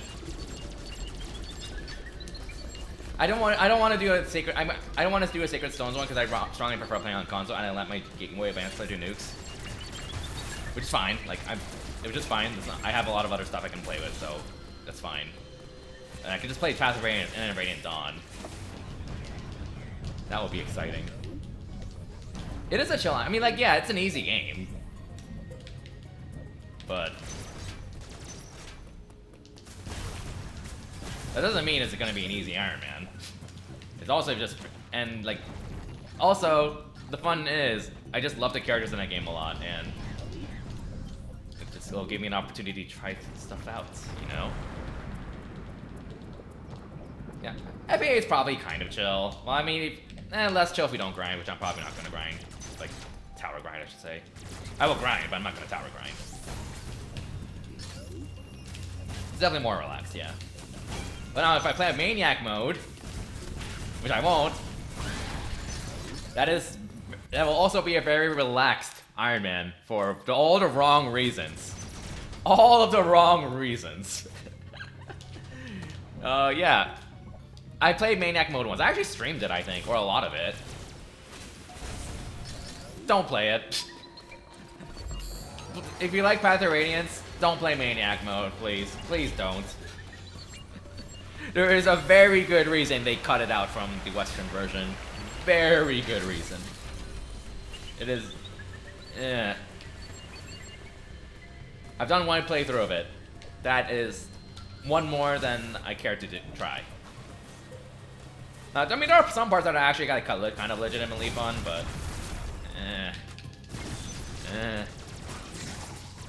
Main team on 3 houses? Which house?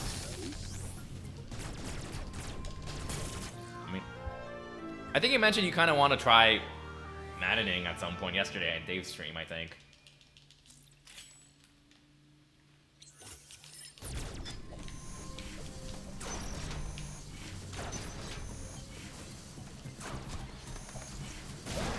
Oh yeah, I think I saw Rad do some of that too. I'm just like he was in a call with like 3 or 4 other Fire Emblem nerds, and it's just like pain.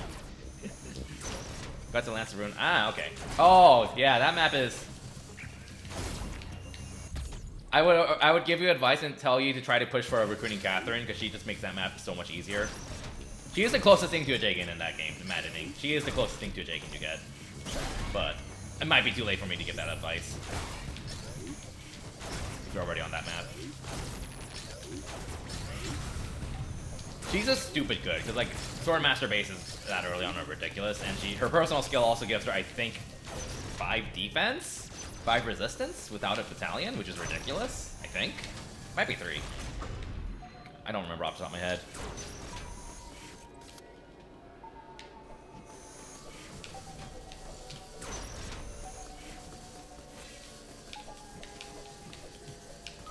If I remember correctly, it's actually the same as Felix's, but defensive.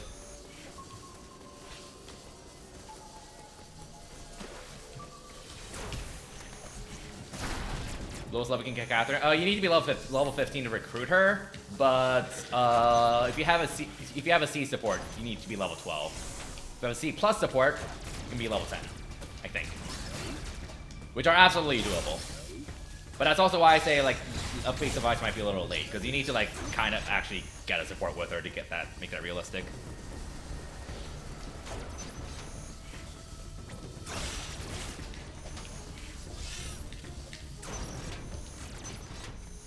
Stormmasters do have 5 moves. They don't have 4. There's a lot of infantry. There's a good number of infantry-based classes that have 5 moves. To be fair, well, physical, I should say. Although now that I think about it, it's probably the sniper. The only good one I can think of is sniper, because it's sniper. Is Grappler a 5 move? No, Grappler a 6 move. I'm pretty sure. Pretty sure Grappler a 6 move. So does Wardmaster. Our assassins have 6 moves. So yeah, okay. Fair point. Swordmasters having 5 moves is a big move. It's really dumb. Like, honestly, that 5 move is a big reason why I just do not want to use Swordmaster, because that is just a physical class.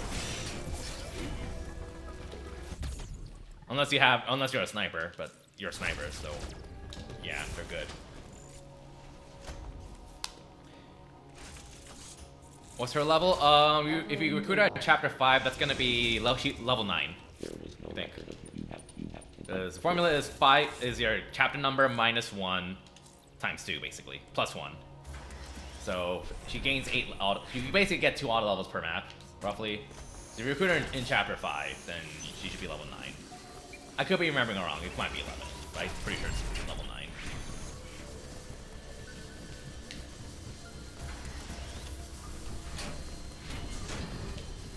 You could recruit her in chapter 4 as well, to be fair. If you really want to go in with making her grow, which is an option. So she'll join level 7 instead. But she's not going to help you at all in chapter 4 because she's not available in that map. But that is an option. But you have to like go even deeper to get her recruiter at that point. It's debatably not worth it because then you have to kind of invest experience into her a bit more to get her to the intermediate classes. And she's not fantastic as a long-term unit. Catherine I'm talking about. Shamir is Shamir. She's Shamir. But eventually, like, Swordmaster class is just not going to be very good for her. Because it's Swordmaster.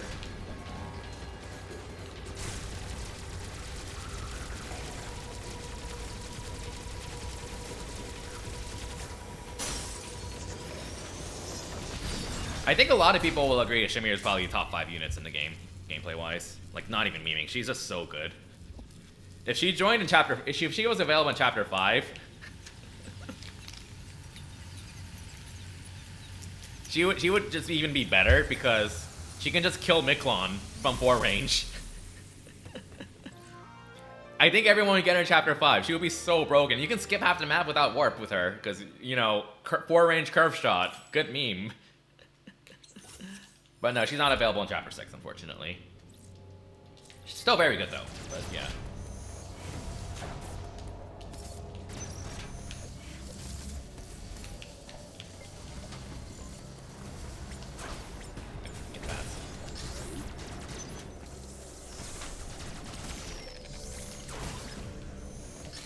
Hey.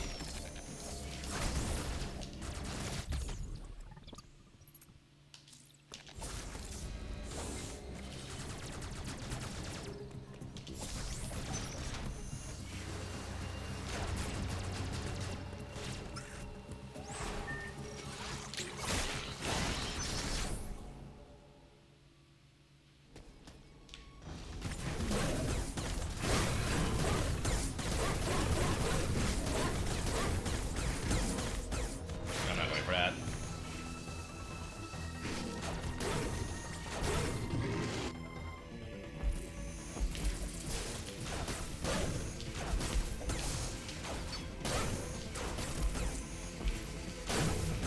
Oh, that was close.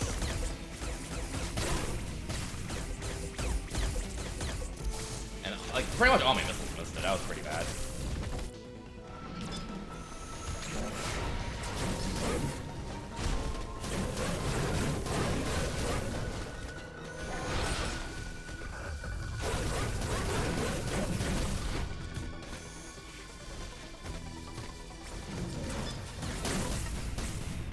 Okay. Some of my personal favorite units to use, gameplay-wise, Ignatz. He's a freaking nerd. And he gets a lot of flack for his mediocre strength, which is a shame, because Leonie's honestly not even much stronger than him. But he obviously has her advantages over him, don't get me wrong. But she has like 1 more base strength, which is obviously notable, but her growth is pretty much the same as Ignatz anyways. But he gets a lot more shit than she does, I guess because he's a nerd. And like here's the thing about making Ignatz for me. His strength is mediocre, easy to get screwed over, yeah. But like, just give him a steel bow. It's not that hard. He has hit plus 20. He can afford to accuracy loss easily. He can more than afford to accuracy loss. A lot of people don't bother doing that. Oh, and if you want other ways to compensate, he can use battalions, and you can say that for anyone except for the fact that Ignatz has an authority boon, and he also gets a lot out of boosting authority because of his rallies. So like, he's just basically saying, hey, boost my authority. So if you need to compensate for my mediocre strength, then here, you just give me a battalion, because I can afford to use it. He just has a lot of ways to work around that weakness, if he gets strength screwed. Worst case scenario, the sniper bases will fix him, and he will become like pretty much the best sniper in the game after Shamir. Worst case scenario. Because the sniper bases are honestly enough to go by, even in maddening. And then if you're Ignatz, you have hit plus 20. Another hit plus 20 from mashing Archer. And you have high dexterity and high luck, because he has the best dexterity and luck growths in the game alongside Shamir. Which those 2 stats don't sound good. Until you realize that when you're a sniper, all you care about is hitting and critting. And that's what you do with dex and luck, hitting and critting. And Ignatz has plus 20. So, you just, yeah, I think he is the best sniper in the game. He's the best, I would say he's the best long-term sniper in the game. Shamir is obviously better by virtue of being like getting it earlier and not requiring investment. But if you do invest, I do think Ignatz is like the best sniper in the game. Better than Shamir, long term. So I like saying that he's kind of a Shamir, but a better Shamir, but requires investment. Because like what does he have that she doesn't? Outside of requiring investment, which to be fair should count against him. Authority boon, which is honestly very big, because that means all the crit boosting battalions. Rally, which is also nice for early game especially. And he has a sword boon, which is also actually good, because that means he can learn Defiant Strength. Which Defiant Strength is very good, and I forgot to use Phantom Cloak there. It fits Ignatz very well. Defiant Strength on the sniper, very nice. Very nice. He's a very, I just like him, because he's like both. If you want him to use him for combat, he's not very flexible. Like, I'm not gonna deny that. Like, he's just kind of in any other class that's not sniper. But he's very good at that, and like, he has a lot of flexibility with compensating for weaknesses as a sniper or early game, and that's why I like him a lot. So. Also, Mage Ignatz is actually pretty fun too. Not optimal, obviously, but it works. It works.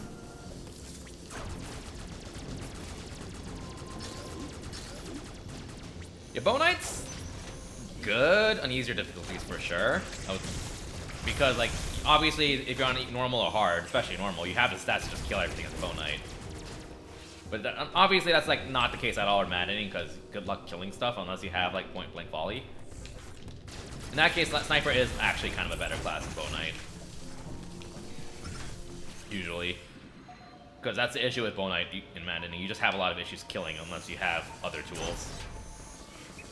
Like point blank volley. So like in a maddening context, Shamir definitely is better off staying as a sniper, but like you can get by with Bow Knight if you want to, especially on easier difficulties.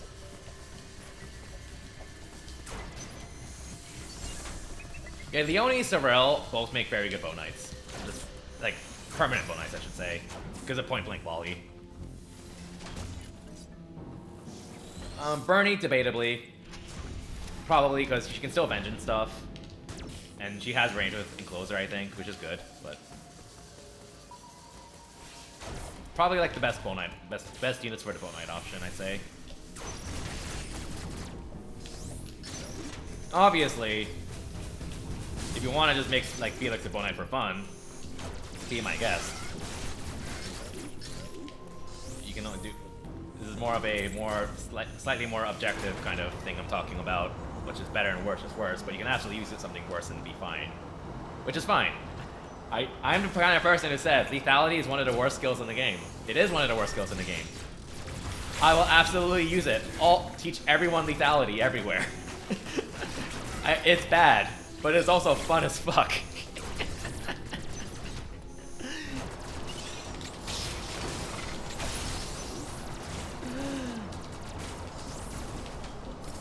Yeah.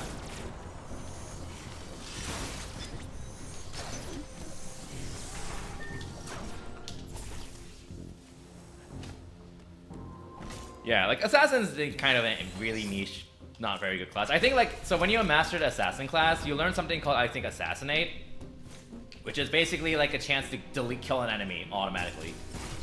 Like, yeah, it's a combat art. It's not like lethality where it's like a proc chance. It's a combat art you have to use. Like, no one's like actually been able to figure out how it works, but like empirically, by empirically I mean manually testing it, it's estimated that it has roughly a 5% chance of working. Roughly. So, yeah, combat art has a 5% chance of killing something, when you're probably better off just YOLOing a crit then. Three houses, ladies and gentlemen. 3 houses.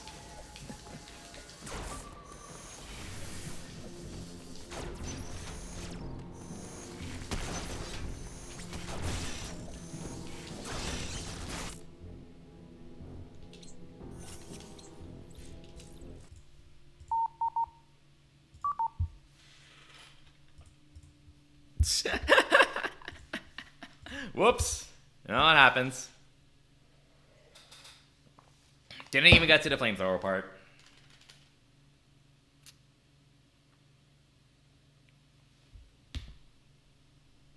That's okay. I'll give this one more full shot.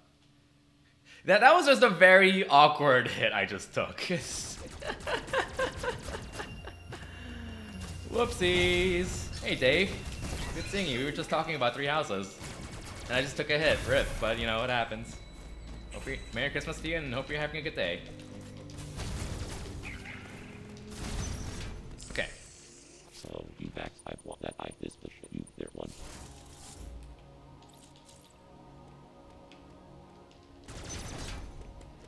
I think when I was watching Kizaron's first playthrough, like, he didn't really want spoilers, but understandably, because it's his first playthrough. And I think there was a point where, like, he basically tried to, like, meme it up by making everyone a flyer, which is freaking hilarious. But obviously, like, then he learned about Deathblow and Hit plus 20, and then was like, okay, let's just teach this to everyone. And he just taught, like, every one of his units. Like, he was doing, like, a Claude plus Girls only playthrough, and he made them all flyers. Thanks for the bits, Dave, and thanks for the posture check. Now, realistically, you don't really want to use that many flyers, because there's absolutely, like, a diminishing returns once you pass, like, 3 or 4 flyers, and you do want support units, or more niche unit classes. Because one of the few things they balance correctly about flyers is adjutants and battalions. Adjutants not quite as big of a deal, to be fair. Battalions, on the other hand, is a pretty big deal for what... is a pretty big deal. For lack of for flyers. That is actually absolutely a pretty massive deal. So, I want that I have this will show you make their But one. obviously, if you don't mind that, and you just want to meme and just use all flyers, then hey, go for it. It's all good.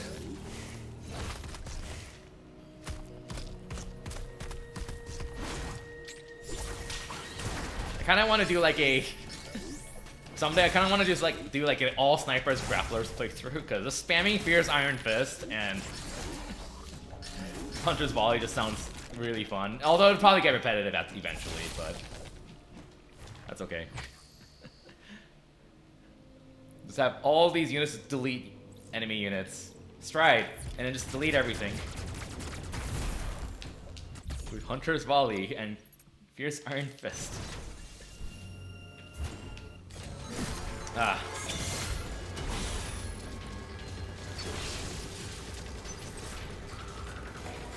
Yeah, I would say don't underestimate the bishop class. A lot of people, like, understandably kind of treat the bishop class as an inferior version of Gremory for good, understandable reasons, because the game kind of advertises the master classes as better than advanced classes when that's not true at all, really. But the bishop class is very good. There are absolutely reasons to use it over Gremory, even for female units. Because Gremory, I don't think the Gremory learns any fair skills. It does get ×2 white magic, but the main reason you really want Bishop over Gremory is healing. So, and if you're using a unit that's mostly just going to heal, then Bishop is actually better. Because that healing plus 10 absolutely makes a difference. Typically. And like, yeah, the 4 move sucks, but if you have physics, then who cares? Thanks, White Shadow. Merry Christmas to you too.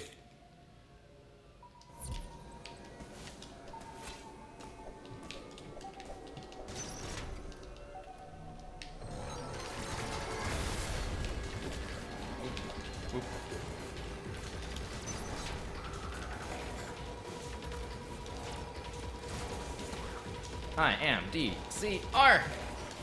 I am JRP. No! I didn't get the P. Dang it.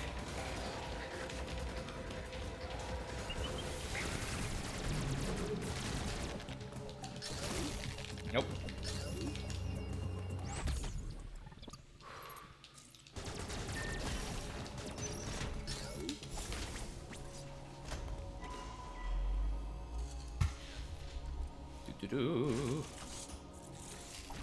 Uploading kitty mons.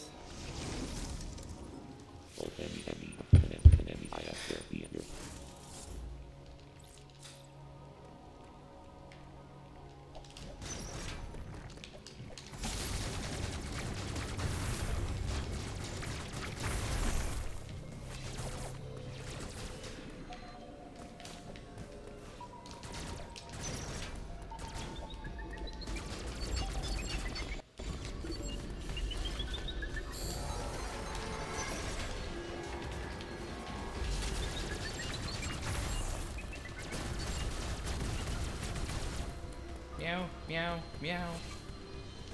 Bunny.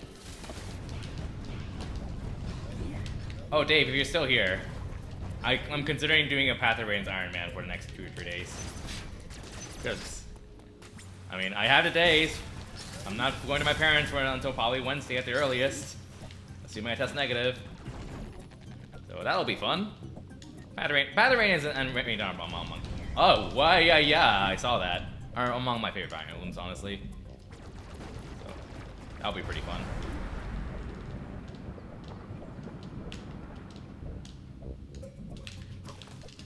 Okay.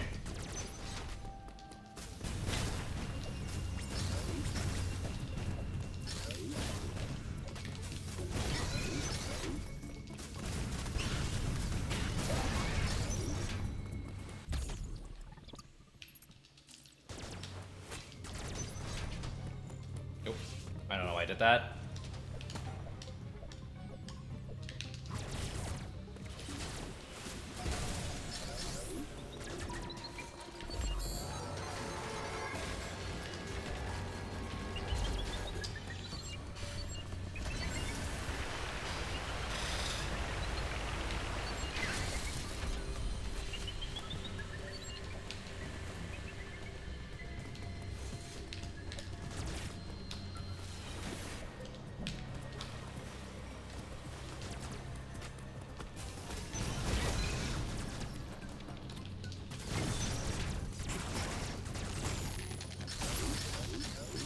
Hooray! Got up to charge beam. Sweet.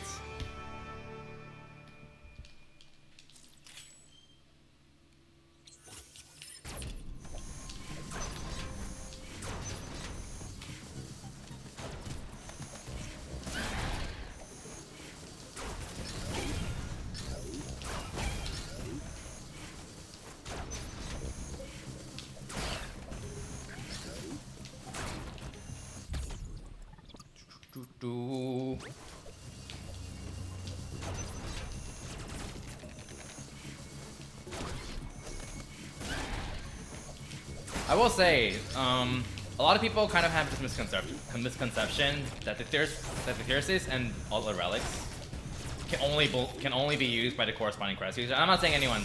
I'm not saying like Kakeru anyone's implying otherwise or implying that or whatever. You know what I'm trying to say. It's just kind of a general thing, but a lot of people don't know about because the game is bad. But the game basically shares this lore of basically saying like anyone who doesn't have a crest cannot use crest weapons, or else they're always gonna like die, become a monster or die or whatever.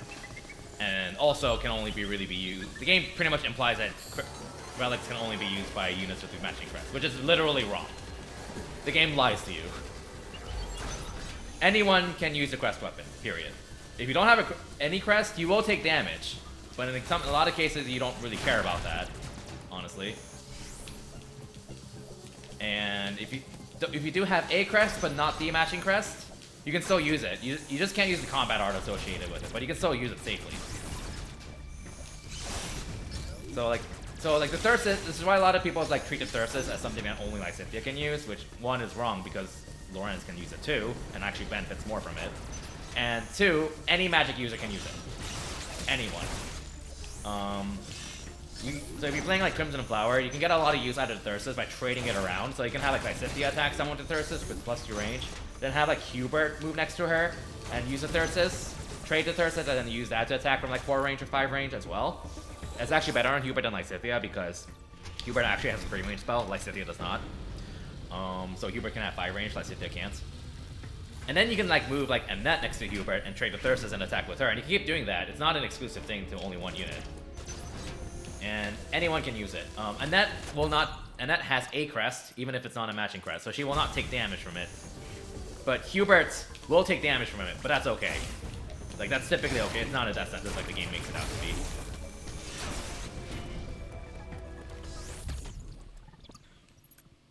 So yeah, like, Dorothea doesn't have a crest, but the Thyrsus still works fine on her, especially since LOL 12 range meteor. She's gonna take damage every time she's in combat, but in the case of Thyrsus, most units with it aren't gonna die anyways if they get hit by anything, so it's typically not really gonna matter. Same with the Lance, which is why the Lance of Ruin is such a ridiculous weapon, because it's a relic, it's E rank. And the game makes it sound like only Sylvain can use it, or only Crestfoot users can use it, but that's wrong. Literally anyone can use it. Literally anyone can use the Lance of Ruin. You do not need any Lance rank to use it. Anyone can use the Lance of Ruin. Anybody. Will you take damage if you don't have a crest? Yes. But you can still use it. And delete something with it. It's ridiculous. And that's why it's such a ridiculous weapon, because you can get it so early. If you have Sylvain in your party, it's so ridiculous. Okay. You can Lance of Ruin Vengeance on Bernie. Yeah. You can do that.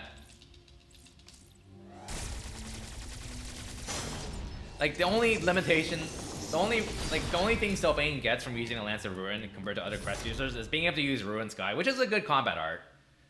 But like, anyone else can still use it.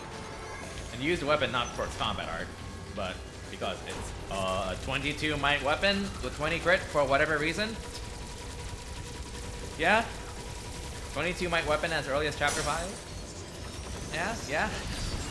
Kinda ridiculous.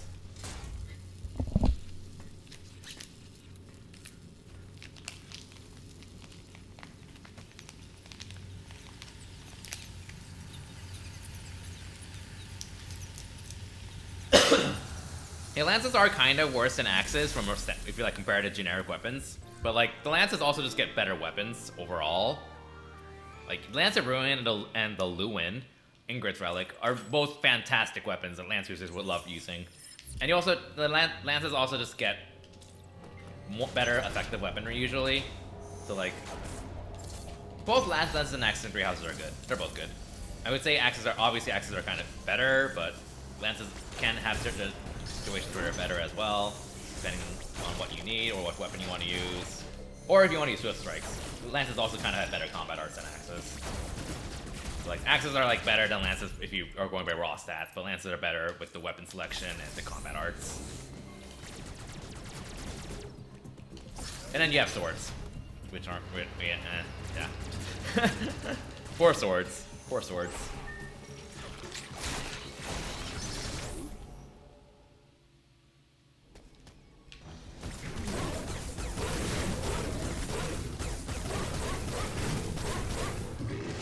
That was fast, which is actually not great. Because that means not much damage is going to carry over to the next phase.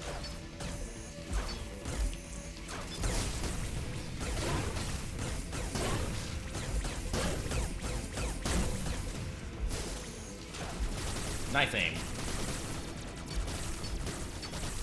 There you go. Best Sword, Thunderbrand and Sublime Creator Sword are both fantastic weapons. They are very good weapons, actually.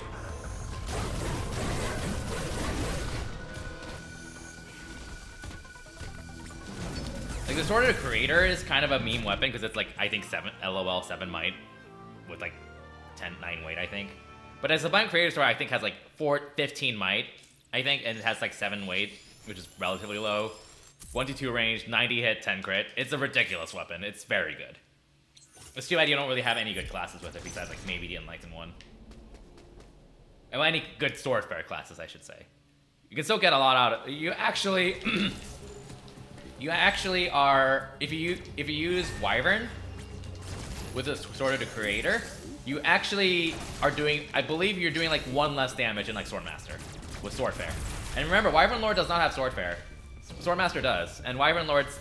And if you use Sword of the Creator on Wyvern Lord, you're still only out damaged by like 1 damage. But you get like +4 speed, +4 defense in exchange for that. I think the Wyvern Lord has more speed than the Swordmaster, I think. And mounts, flying, mobility. It's really ridiculous. It's so stupid. What were they thinking when they designed these classes?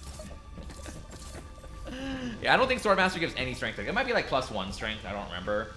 If you assume Swordmaster gives +1 strength, then you have +6 attack with swords, and Wyvern Lord gives +4 strength, so you get +4 strength with swords, and that's too short. But in exchange for pretty much better everything else. Kind of ridiculous. Yeah, you can if you S rank swords, you get Swordfarer. Yeah, you can stack Swordfarer. That's the thing. So like, you can stack Swordfarer with the class-based Swordfarer. So you can like master swords to get Swordfarer, and then like if you are the Swordmaster class, you'll have double Swordfarer. Of course, that also means you can equip Swordfarer on a Wyvern. So that difference that I just mentioned, comparison I just mentioned between Wyvern Lords with swords and Swordmaster with swords still stands. It's exactly the same. But the Swordmaster class is me. Just no. I don't know what they were smoking with it. It's very sad. It's very sad what they did. The sword-based classes, swords just got the short end of the deal in 3 houses. Like, they're a good early game just because of their low weight, but like once you pass the first few maps, they kind of just suck. Unless your name's like Yuri or Violet, then that's a slightly different story.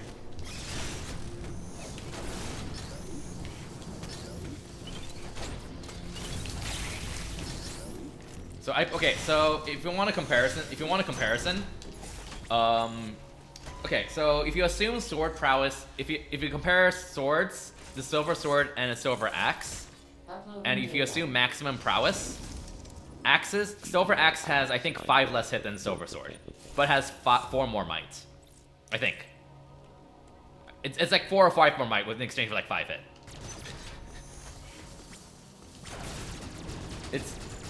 Yeah, they did not balance those weapons out. The reason why that gap is so weird with the hit is because Axe Prowess gives you hit, a lot more hit. When you're at level 5 Axe Prowess, you get +20 hit. Whereas maximum Sword Prowess only gives +10 hit. So that pretty much gives you almost no reason to ever use swords over axes in terms, at least if you're looking at comparing their weapon stats. How bad is Trick stats? But Trick is pretty bad, period, even for Yuri. I mean, it's good in Cinder Shadows, but that's because you don't have other options. I think Trickster could have been decent if it didn't have half magic uses, but you have half magic uses, so it's pretty meme. And foul play is kind of not great, because, I mean, like, the argument that you have so many other mobility-based options isn't the best argument, to be fair. Because, like, technically you can say, like, oh, Warp isn't good because you have so many, because you have, like, Smite and stuff, too, and say the same thing about that, technically. The problem with foul play is you have to do so much to get it, to learn it. And then by then you get something that brings the user of it back to where they were anyways. So like you're sacrificing one unit's mobility anyways, foul play. And that class doesn't really bring much else to the table too. So it's just a really bad class. Like, to put it into perspective, in order to learn foul play, you have to have certified as a thief. I think you have to master thief. I could be remembering wrong though. I don't remember if you have to master thief, but you have to certify as a trickster itself because you can't go over to trickster certification until you pass the thief certification. And then you have to master a trickster class, which requires a lot of combat. And then you learn foul play. Whereas like with smite, you can just learn smite by setting someone's goal to armor for like a few chapters, for a good number of chapters, and that's it. You don't need to be in any combat at all to learn smite, for example. You don't need someone to be in combat to learn warp. You don't need any battle experience, if that makes any sense. Because like for trickster foul play, you need class experience. But for pretty much anything else with ability related, you can just learn it through lectures, faculty training and stuff. That's kind of the big issue with foul play. It's pretty bad. So it's like, why bother doing that when you could just set someone to armor and learn smite that way, or set like Scythia to faith and not have to have her engage be in any map, but still learn warp and so on. Yuri himself's not terrible. Let's say Ivan, how's it going? Yuri's not bad. I sort of think he's the worst of the Ashen Wolves, although I admittedly am just spewing out things that other people say because I've never really used Ashen Wolves much. Like from what I've seen, like he's okay. He's pretty much forced into an infantry-based class because his banes are terrible. He has a bane, I think, in Lances, Axes, Riding, Flying. So basically, don't put him in any mounted class, which is a big blow to him for sure. But on the other hand, he does have an authority boon, and he learns Wind Sweep. He's the only unit in the game who learns Wind Sweep early, I think, which is like one of the few good sword-based combat arts. Because you hit someone without them countering, and that's good early game. Because attacking someone without taking the counter is very useful in managing early game, I should say. But Yuri's the only unit in the game who learns it early. Violet learns it too, I think, but at A swords, which one, it's Violet, so good luck raising her ranks. And two, that's A swords. You're not learning that for a very long time. And by the time Violet learns it, it's not going to be very useful anymore. So that is definitely a big plus in Yuri's favor.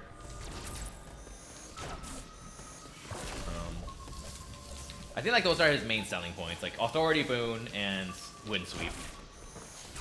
And then like he works well as a sniper and core grappler because those are like the infantry classes that everyone works in because they're broken classes.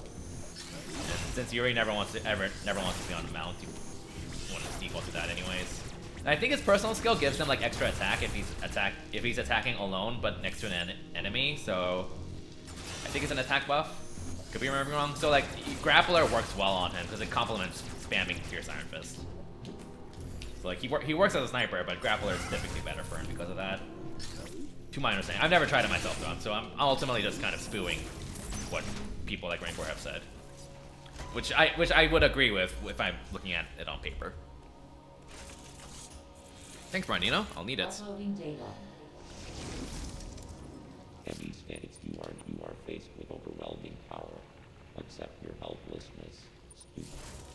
They're magic users. You definitely want Happy's weird because like, she learns physic and warp, but she doesn't have a faith boon. So it's just naturally gonna take her longer to learn warp than Manuela Linhardt. In other words, she's just gonna be a worse warper. Because she just learns later. But like, she does learn dark magic spells. I think there's like some mean things you can do with Happy because of her personal skill. That's what I've heard. Because like basically like she always aggroes monsters, and always deals and takes effective damage from them, which you can absolutely take advantage of. Because she basically has provoke on monsters. My understanding. But I haven't really used her much, so I can't comment on that too much. Okay. Okay, good. Whew. Constance is fine. Get Uncanny Blow on her as soon as possible because her accuracy sucks. Like, her spells are really inaccurate and her dexterity luck are terrible. Constance has bad stats in everything not named magic. Which, to be fair, if you're a magic user and you only want to get one stat, it might as well be magic. But she does absolutely have issues with pretty much anything not named magic. I think like all of her growth rates are like 20 or lower, unless it's magic, which is like 65. It's better than Lysithia's, I remember that much.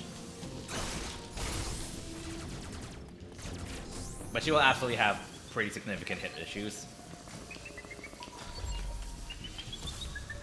Oh, that was close. Both because ice spells are inaccurate and because her dexterity and luck suck. Which, by the way, the formula for Magic Hit in 3 houses is the same as Gaiden and Echoes, which is dexterity plus luck combined over 2.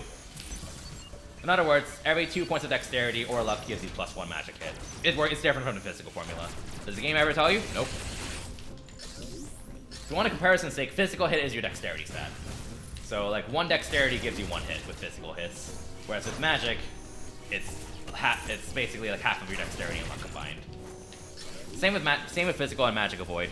1 speed for physical avoid, 1 speed is 1 physical avoid, and for magic avoid, it's speed plus luck all over 2.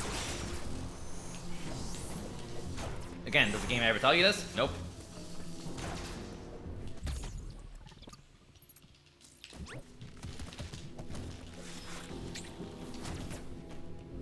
Okay. Yeah, the game never explains weight. Like, the game does an okay job of explaining a lot of other basic mechanics and shoving them in your face in the hints during load screens, which, I mean, you might as well in load screens. It never says, 3 Houses does not say anything about weights, ever. I don't think it has anything about weight. It's just something you have to figure out. It's really dumb. It's as if it's a spaghetti game. It's unfortunate. I mean, you can kind of tell by just playing around it empirically, but the formula for weights is really... I like it, honestly. I do hope more Fire Emblem games do it the way 3 Houses does. It just is never explained. Because, like, in a lot of Fire Emblem... So, in some Fire Emblem games, depending on how heavy your weapon is, you lose speed. So, like, if your weapon weight is 10, you're going to lose 10 speed. But you have a Constitution stat in the GBA Fire Emblems to compensate for that. So, if the weight of a weapon is higher than your Constitution kind of acts as how much weight it negates. So if you have 8 Constitution and you use a 10 weight weapon, then you will lose 2 speed. In some other Fire Emblem games, Shadow Dragon, Path of Radiance, Radiant Dawn, your strength stat is treated as that negating stat. So if you have like 8 strength and you use a 10 weight weapon, then you will only lose 2 speed. In 3 Houses, 3 Houses uses a strength stat as the weight negator, but it's not 1-to-1. Basically, every 5 points of strength negates 1 weight. Which I honestly like a lot. So basically, like, in order to negate 3 weight, you need at least 15 strength, for example. And like, that is kind of, it's like enough to make it a matter, but like, not enough to make, but like, it's also not enough to make it like the Talius games where you never have to care about weight ever, period. Because like, eventually, in the Talius games and Shadow Dragon, you're eventually going to get to a point where you have so much strength that you never have to think about weapon weight ever again. Like in 3 Houses' case, you can negate some of it, and it's always a factor. You can negate some of it, but it's always going to be a thing you have to think about. And I actually like that, how they balance that. Personally. But they never explain it, so. It's never explained.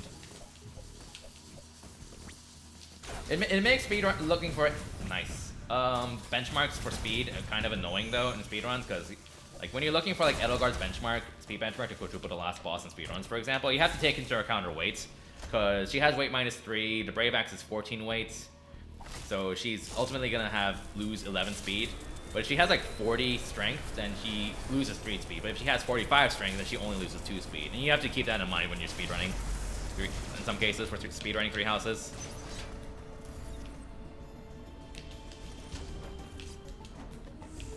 Yeah, I don't know. It's like, I like that you can actually do something about it, I guess, is why I like.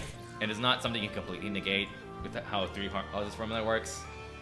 I don't like how I see what they were doing with Constitution in the GBA Fire Emblems, but I don't really like it because they also use it as an excuse to basically gimp female units for no good reason. It's really dumb. And you can't really do much about it besides like use a stat booster. Which, by the way, the GBA Fire Emblem's Constitution formula is very sexist, FYI. It's very annoying and dumb. Like, the way of balancing... So, female units in GBA Fire Emblems typically have lower Constitution stats than males, which, I mean, sure, biological difference, whatever. what they decided to do with that is so the disadvantage of that is that obviously female units will get weighed down and lose speed, although they're typically faster, so that kind of gets negated. And then they're also easier to like pick up. But the way to balancing this, so basically when you're on a mounted unit, your ability to rescue units is basically 25 minus your constitution. So if you're a female unit, you're smaller, meaning you have more space on your mount, which makes sense. If you're smaller, you have more space to carry someone. Except what they decided to do is for male units, the aid formula is 25 minus con, and for female units, it's 20 minus con. Meaning that one of the few advantages that female units get from having lower constitution is completely negated by that sexist formula. So female units on mounts just have 5 less aid than male units for no good reason. Which is really stupid, because your gender on a mount shouldn't have anything to do with how much space is on your mount. It's really dumb. It's really bullshit. Because your mount itself, their size is not really going to change. In fact, I know there are Pegasus Knights who have male mounts in GBA Fire Emblems, which makes that even more mind-boggling. So it's just an outright sexist formula. It's really dumb. If it weren't for that, I would like.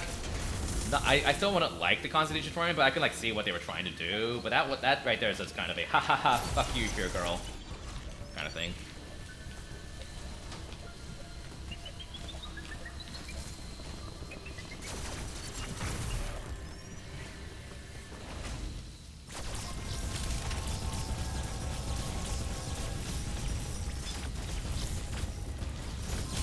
Okay. Okay.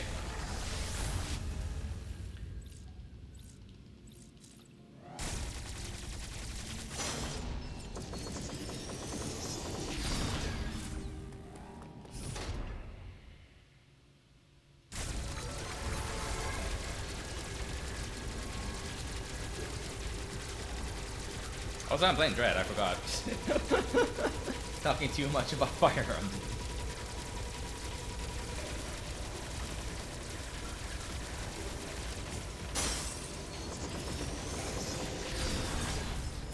Yeah, I mean, I don't really mind like a cultural difference like that, but at this point it's a little bit, in terms of Pegasus Knight thing. Like, I know some people disagree, which is fine. I don't really even mind gender lock classes as long as it's like well thought out. But I don't think a single Fire Emblem game does it well thought out at all. I cannot think of a single game that ever does it well, if at all. Race-based classes, on the other hand, Telia's games did a very good job of that. Very good game. Telia's games did a very good job of race-based classes. Especially since it's a central theme in the game. So hey, that's a big plus.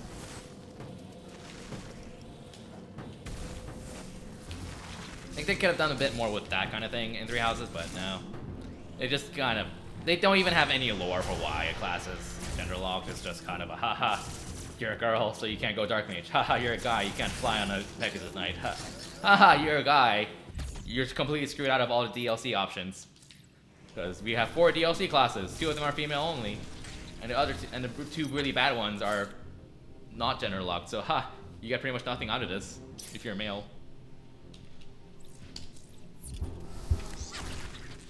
Like there's literally no lore behind it, and it's kind of dumb.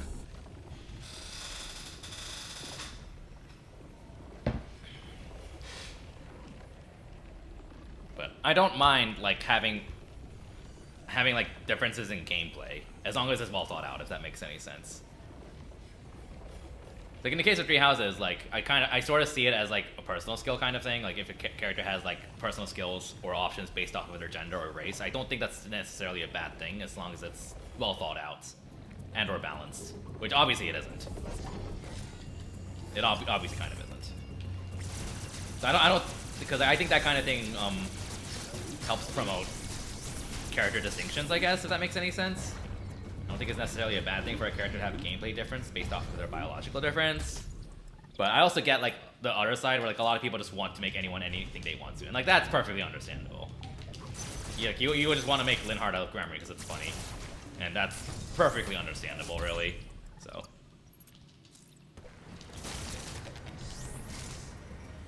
It's kind of a, do you want more like character diversity, or do you want to just like make any character anything you want to kind of thing? I feel like, so like I completely get it. That's how people feel.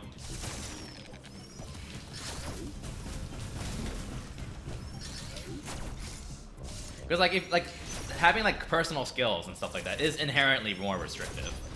That's the thing. So it's kind of a, do you want like characters, so like if you want characters to stand out differently, that you're inherently gonna just make them more restrictive in a sense with their options, which is fine.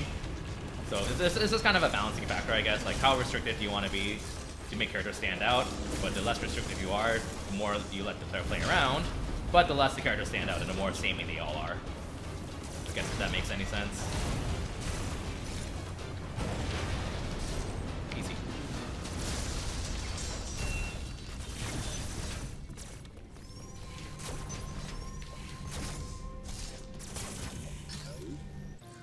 Okay.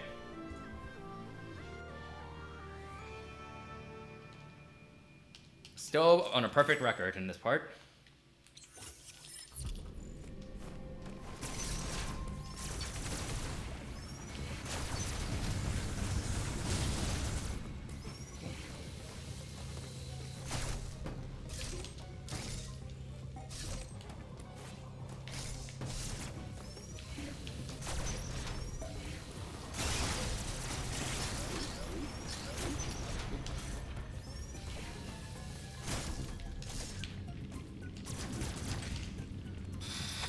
Okay.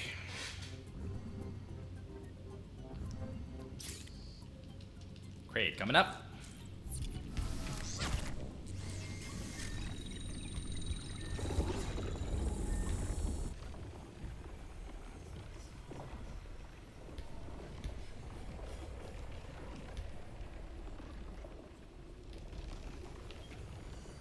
Well, no, I'm not going to say no sequence breaks. There are a few I do. It's just, I'm not using any glitches to do them.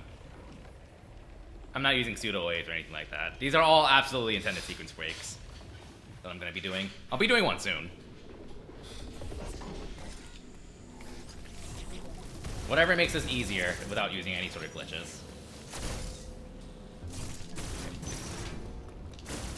So like early grapple on bombs, early gravity suit, early cross bombs I will absolutely do. No, I'm not doing, bombs just takes way too long to do. I'm not doing that. I can get bombs right now, but it's just a ridiculously long detour for it, and I think you'll even take damage if we do the crate skip. Like we kill crate with bombs. Like I don't think that's even an option, but even if it was, I wouldn't do it because it takes way too much time to do. And yeah, I know it's not a speed run, but at the same time, if something makes me take like 15 more minutes, that's a lot of extra opportunities to get hits. And also just a strain on my mental ability to play well. So being efficient with my routing is absolutely an intentional thing. Okay, let's go.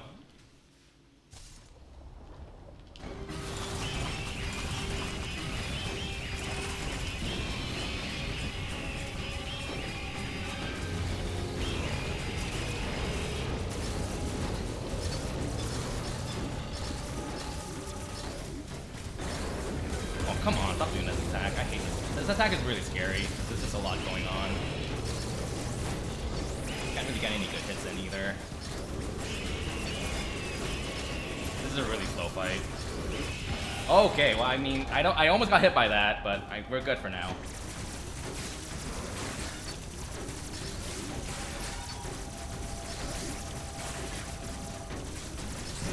Okay.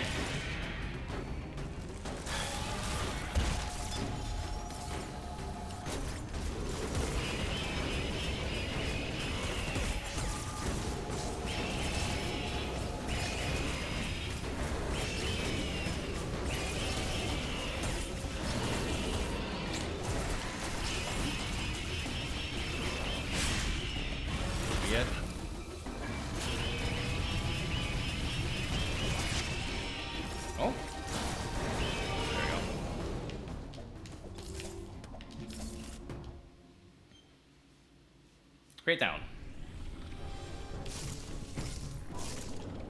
Beware of that thing, because I got hit by that before. Not in a run, but in practice.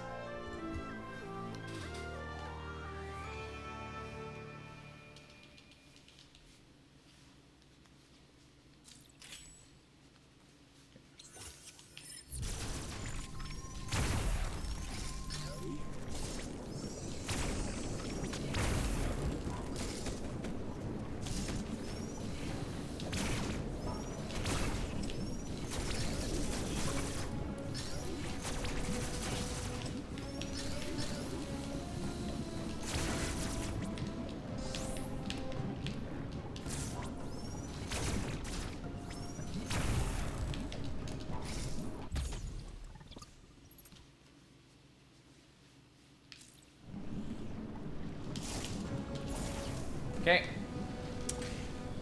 Whew.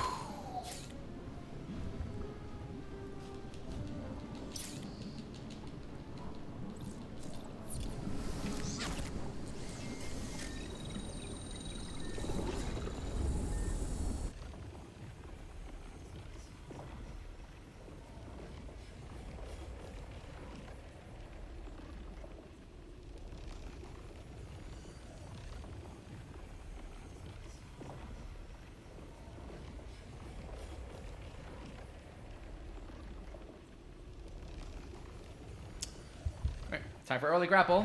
Very nice skip. Very nice sequence break here. That's just really convenient. How long? About 2.5 to 3 hours. Real time. Give or take. Probably like around 240, I think. I think my PB took around 240.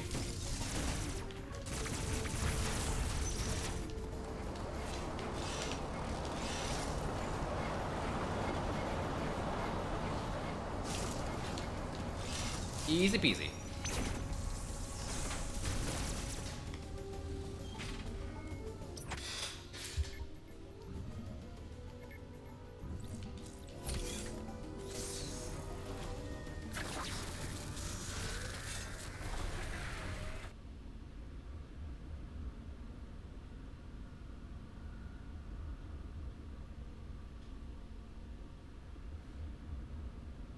It's not a precise jump, honestly. You have to sit down and practice it, but it's a lot more lenient than it looks. If it was a precise jump, I would have lost runs here, but I've not lost a single run to it. It is absolutely something that's very consistent with a little practice. I was in a call with a bunch of people who like were just learning how to run the game casually, and like almost all of them got this down pretty quickly, within like 10 minutes. It's not a hard jump. Obviously, like you can't, if you just YOLO it, it's gonna probably hard, but if you practice it a little bit, then it's very consistent.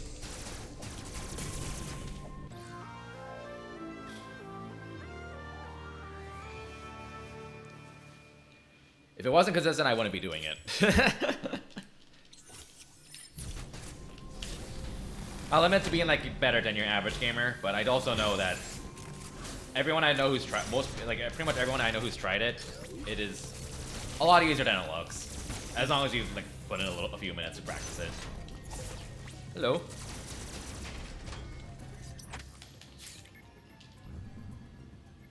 I think Dave was there when he was learning the skip too. It's not too difficult. I know Dave learned it too.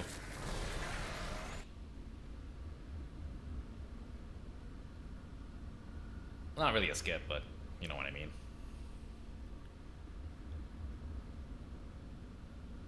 Chugging along. We'll see how far we get. Yeah, in today's stream, we got as far as ice missiles, and we got hit by the central unit. I'm just like, well, this is gonna be like the last run I get that. I do. So we'll see how far it gets. And if I do get hit, then we'll see if it depends on my mental state, if I'm like okay with keeping going or not. But we'll see.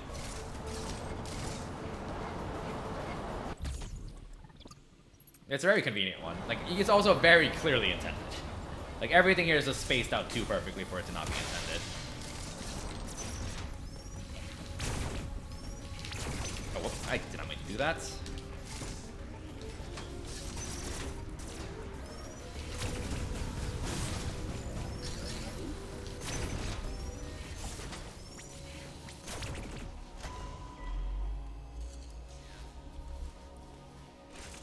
Yeah, so like according to Dark Zero, there's like a soft lock you can do if you like pseudo wave for the first Emmy, use pseudo waves, and that's the only way to like get into that soft lock is if you glitch the game in the first place. And they apparently fixed that soft lock without fixing pseudo wave. So it's like pseudo waves probably weren't intended per se, but they clearly know about it. They clearly know about all the speedrunning tricks, and are like okay with most of them. So they've been good. The patch to the invincibility is just very unfortunate. And I don't entirely agree with it, but I also get why they did it, because it's something that like casuals can bump into relatively easily. There's like, so like they seem pretty hesitant to fix that, but it's an unfortunate fix, but oh well. It's really funny because I've heard stories.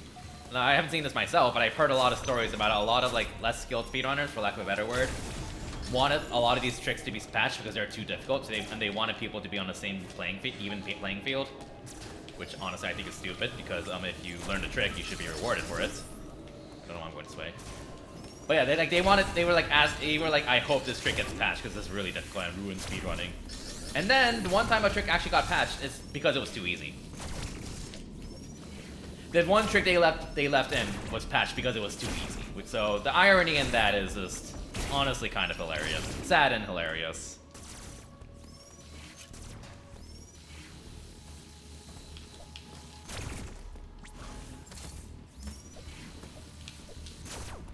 Okay.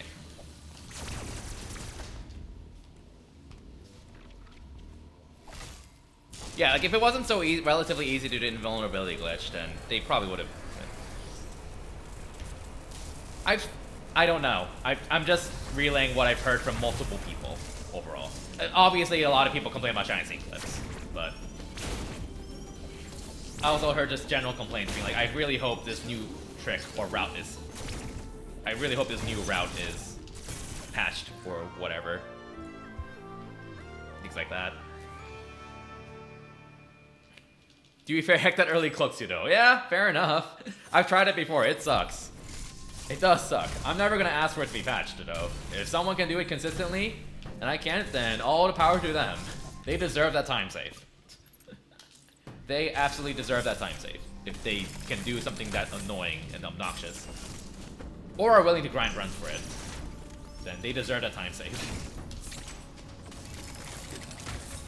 It's more that Dread absolutely would have gotten in. It's just that the GDQ submissions wasn't open. Like, the GDQ submission was already closed by the time Dread came out. So, and honestly, it's probably for the best, really. Like, I know I'm gonna sound a little gatekeepy by saying this, but I don't know if I were like actively part of Dread. I don't know if I'd really want a month 1 runner running it, honestly. Because like if that happens, like you know, there's gonna be people who submit it, and there's a, I don't know. It's just gonna be a little awkward when like you have someone who ran the game only for their first month and run the game, and then they're just not gonna be involved ever again. I would sort of personally rather see someone who's more involved with the game, but I know that's like part of me sounding kind of elitist, so I completely admit that. That sounds worse than it sounds. But I do think like it would like obviously like you should absolutely offer whatever you want. Don't get me wrong. And if anyone tells you otherwise, screw them. If it were me, I would sort of have preferred seeing someone more active in the community that's going to be around long term or contributes more.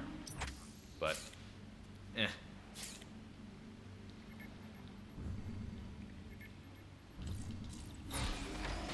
I get it. So like, I'm not opposed to Dread not getting into HDQ. But that being said, like if you do like offer a game and people give you shit for that, then well, screw them. Like I mean, yeah, sure. Even after all I said, even if I say like I'd rather person B run this game than person A, person A has all the right to offer, and if they get in, then good for them. That's GDQ staff. That's the GDQ committee staff decision, and that is okay. I know there are probably a lot. I know there are people who really do not want me to run certain games, or rather have someone else run them.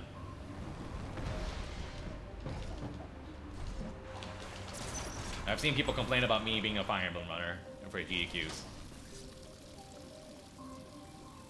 Just don't be, and like that's fine. Just don't be a dick about it.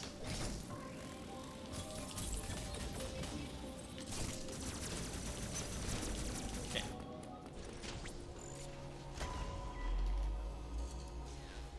Yeah, there was apparently like a lot of people being really, Uploading data. for lack of a better word, toxic. I think about Skybill's offering Forbidden Memories. I think it was this GDQ, and that, yeah, don't be those kind of people, please. Don't be those people. Ignoring, aside from the fact that Skybill's is awesome, which he is, just don't do that to anyone. Period, please. Oh, it's Flame Fatales. Okay, that was GDQ. I'm at the point I'm mixing up defense. Honestly, it's not a good thing.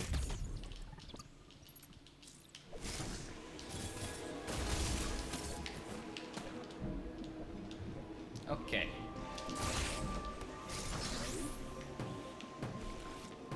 I'm saying that both as general advice and also kind of for myself, because I have absolutely been that kind of person before. I will completely admit that, and I am not proud of it. So.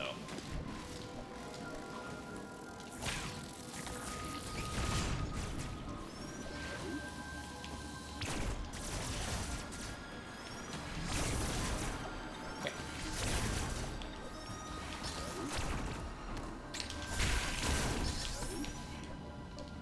I mean, I don't think I've ever really been toxic about it, but I have been. I've definitely had my fair share of being rude about someone getting a run in and stuff, and yeah, not proud of myself. Oh no. Okay, we're good.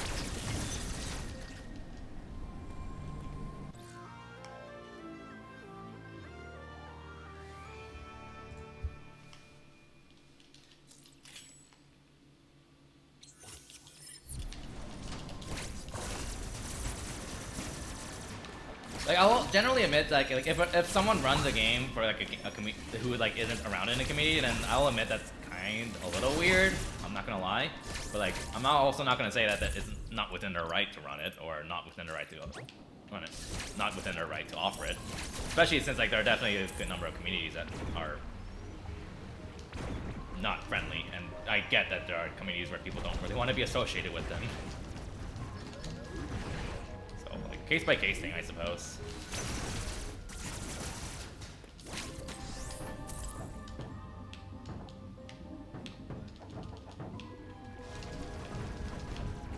Yeah, every time I do a Fire Emblem run in a GDQ, I always try to think of a way to, yeah, that's also what Dave said. Like, there are gonna be people who, like, may offer something who aren't really active in a Discord, which is fine. Like, that should not absolutely be a requirement at all. I get some people might not be slightly uncomfortable with it, understandably, because there's like, wait, there's this person who's good at the game, but I've never interacted with. Who are they? And that's understandable. Just don't be a dick about it. Still, it's not like it's not within their right.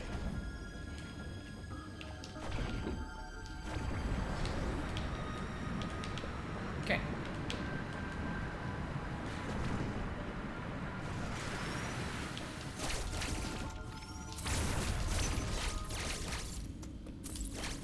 Okay. Yeah, so like whenever I do a Fire Emblem one at GDQ, I always like, what's it called? I always try to figure out some way to meme it up. Especially at the end, because, you know, it's always fun to do something like that. And like, I'm personally very proud of the Binding Blade run I did RPG Limit Break, because that was very glorious.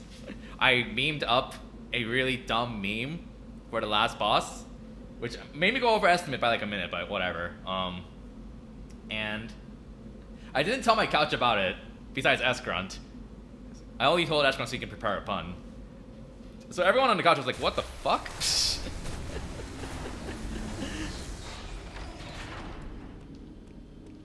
Yeah, exactly, Onil.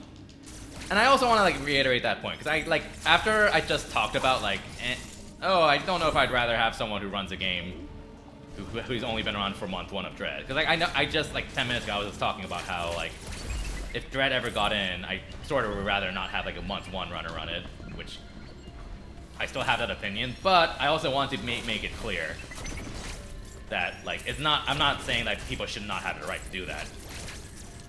Obviously, I do not want to imply that. So like, I'm trying to clarify that I did not mean. Words are difficult while you're playing a game, but I'm not trying to like imply that, oh, You should not be allowed to run Dread or offer it if you're not this involved.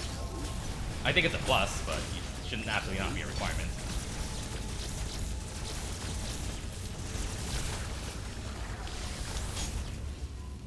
Is what I'm trying to say.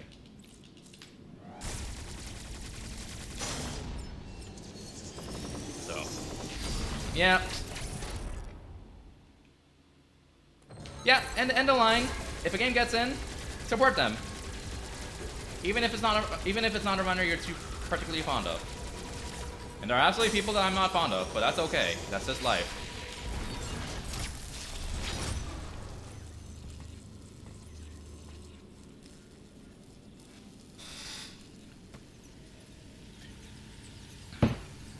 Everyone does say that about every community, which I mean, I feel like usually it's pretty genuine, but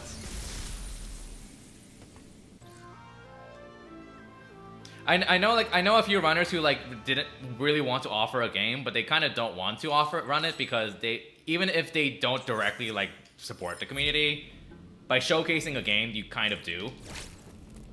Like let's say for example, and this is just hypothetical, like let's just say like the Three Houses community, hypothetically speaking, obviously, is filled with really toxic shitheads. I would really want to run Three Houses, but even if I don't even mention the community at all after a run, I would still indirectly be representing that community. So like, obviously again, completely hypothetical, but like, I get that there are some people who may be in like a situation like that where it's like, I really want to offer this game, but even if I don't like talk about it, I feel like I'm still just gonna be kind of advertising the community, for lack of a better word, which is understandable. That's not my vibe personally. I just, because you know I just kind of do my own thing for the most part. But I get it. I don't blame anyone doing that. I don't blame anyone for feeling that way. Oh no, I meant to flash shift more. Okay, grapple. Okay. Falling down there is very scary because there's so many enemies down there.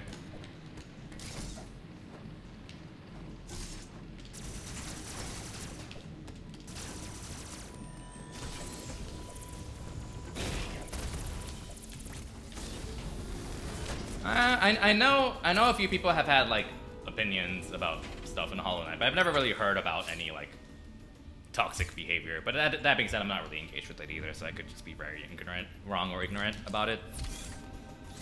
If that's the case, then that is a shame.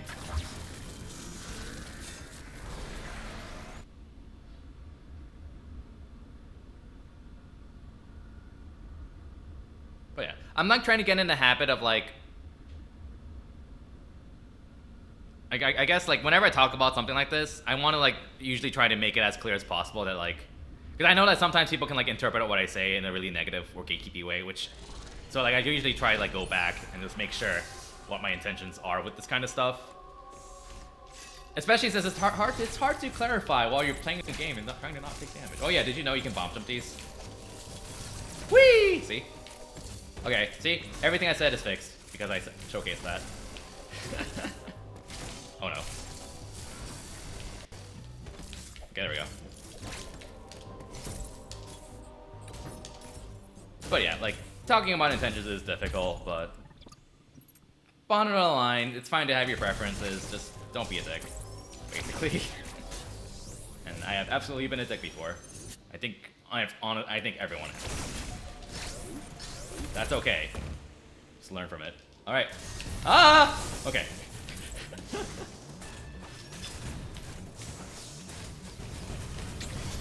Oh god, yeah.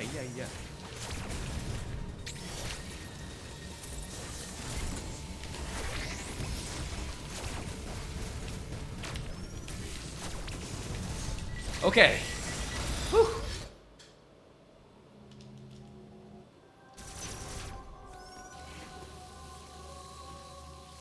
Hey Ramtop, thanks for the sub, and Merry Christmas to you too. You have a happy holidays and a happy weekend.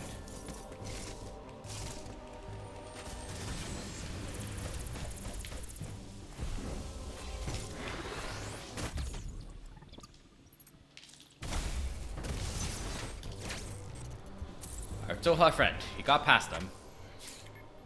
Oh, that's a shame.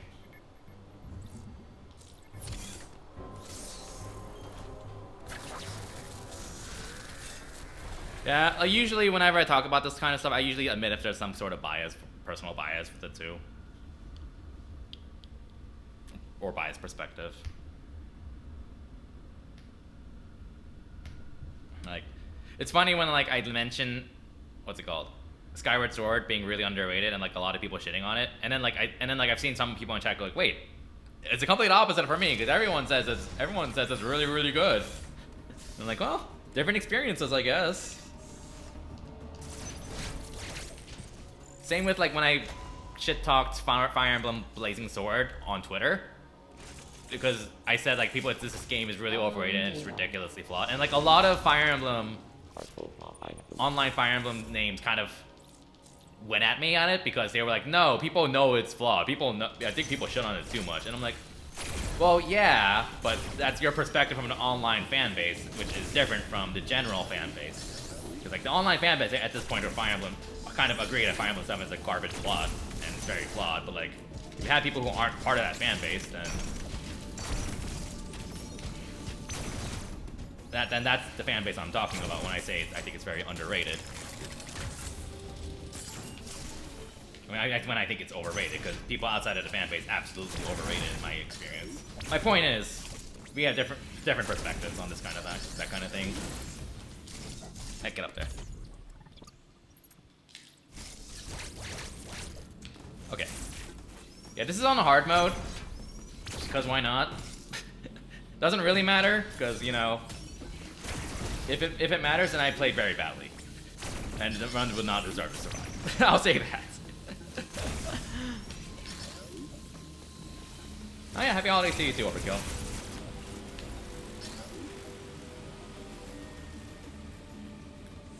Okay.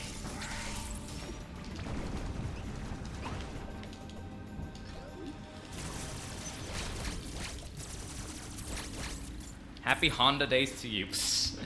Nice.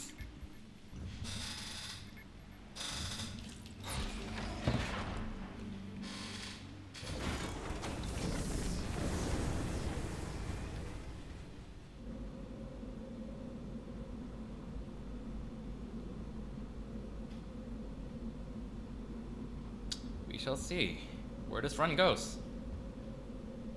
It's good progress.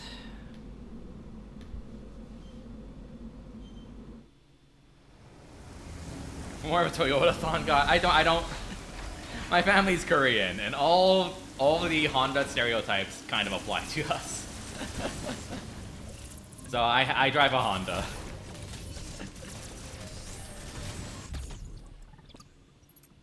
Like, so whatever Korean stereotypes you can think of, it actually kind of applies. Like 80% of them.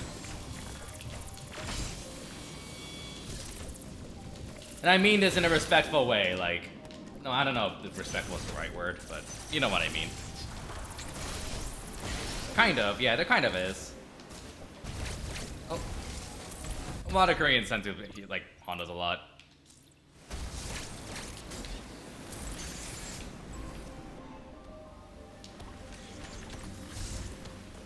It's actually a joke in a show called Kim's Convenience. It's kind of funny.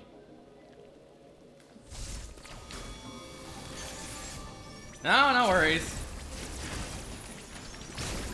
You didn't. And even if it sounds like it, context is everything.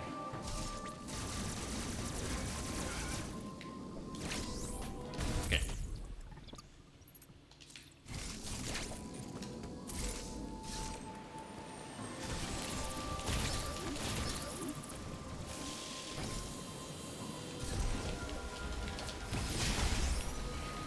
I honestly don't really know anything about cars either. I just know it's a thing that my parents and a lot of Korean families, at least in our level, you just always get Hondas. Yeah, Monty, thanks for the sub. Hope you've been having a great Merry Christmas and Happy Holidays.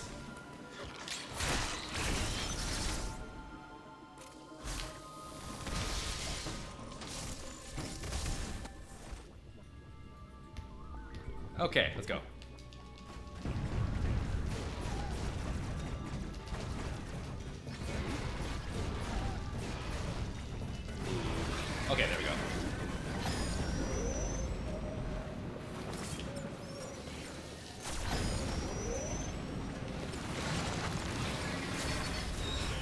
Oh, my aim, my aim! What happened to my aim? I stopped learning how to aim.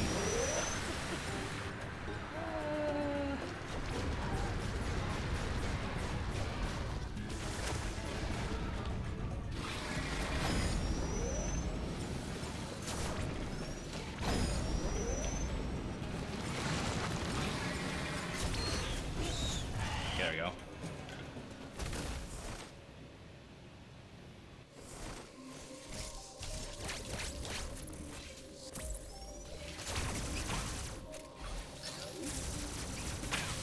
Cool. Okay.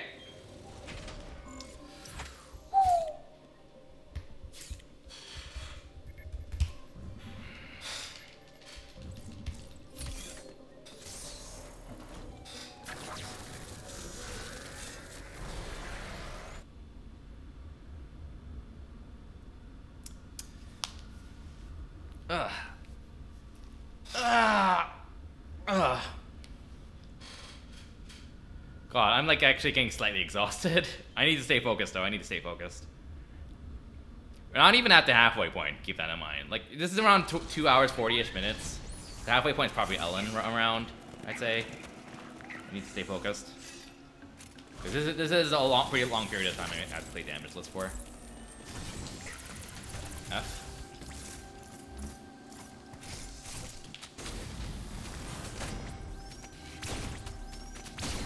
Okay, that plant scares me.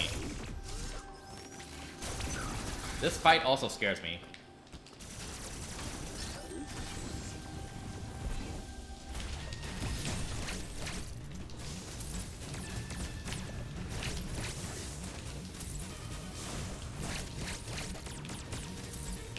Ooh!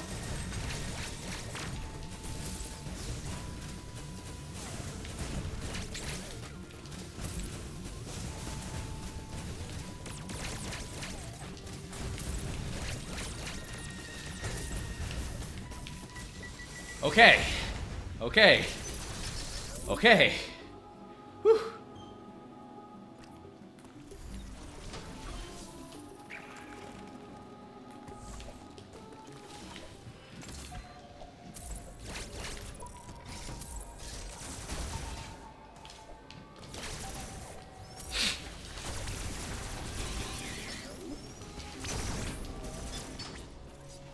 Okay.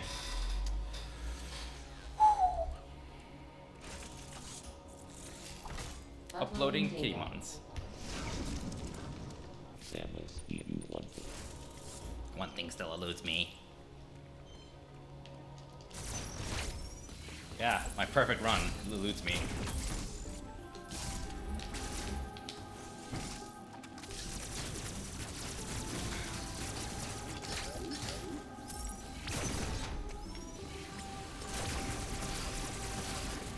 Okay.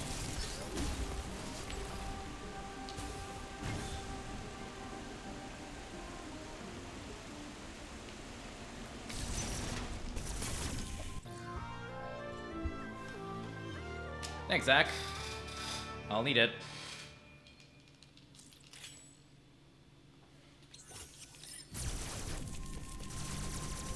Really? Okay.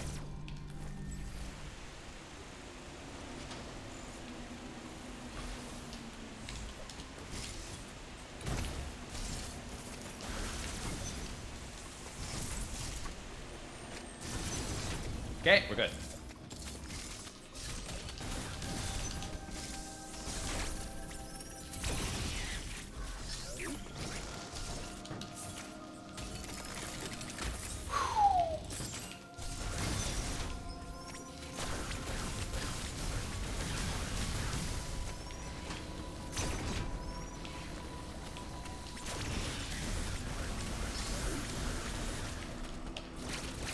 I felt it. Okay. Gotcha.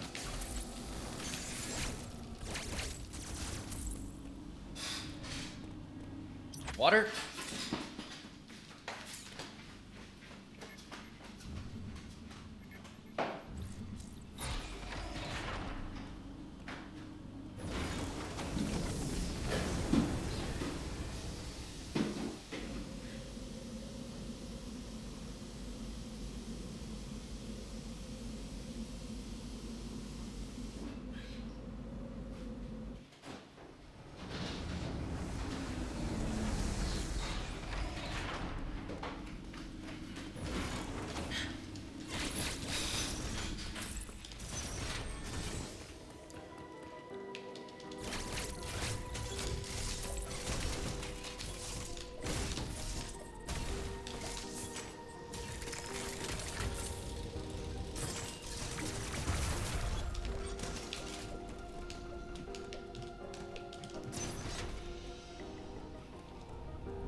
Yeah, I figured I wasn't making that after that ledge grab. Ah.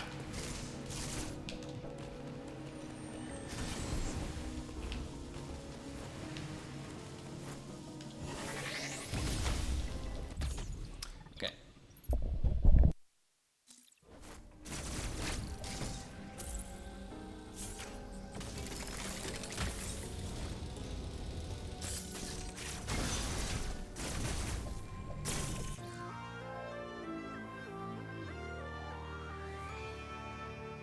P. After I leave Ellen, I'm gonna take a bit of a bathroom break, FYI. So I'm gonna be turning off the cam soonish, and Mike.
Well,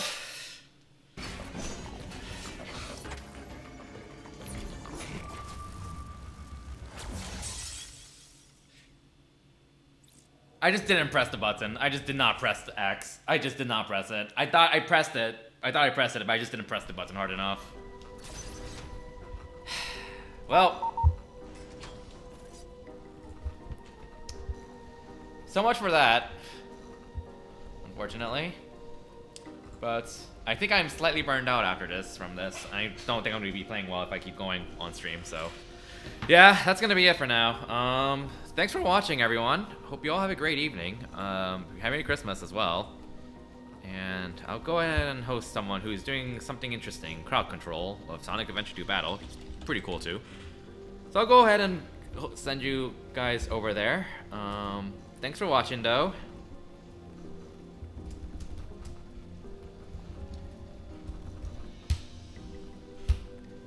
Just post Pet the Bee there and post whatever cute emotes you have.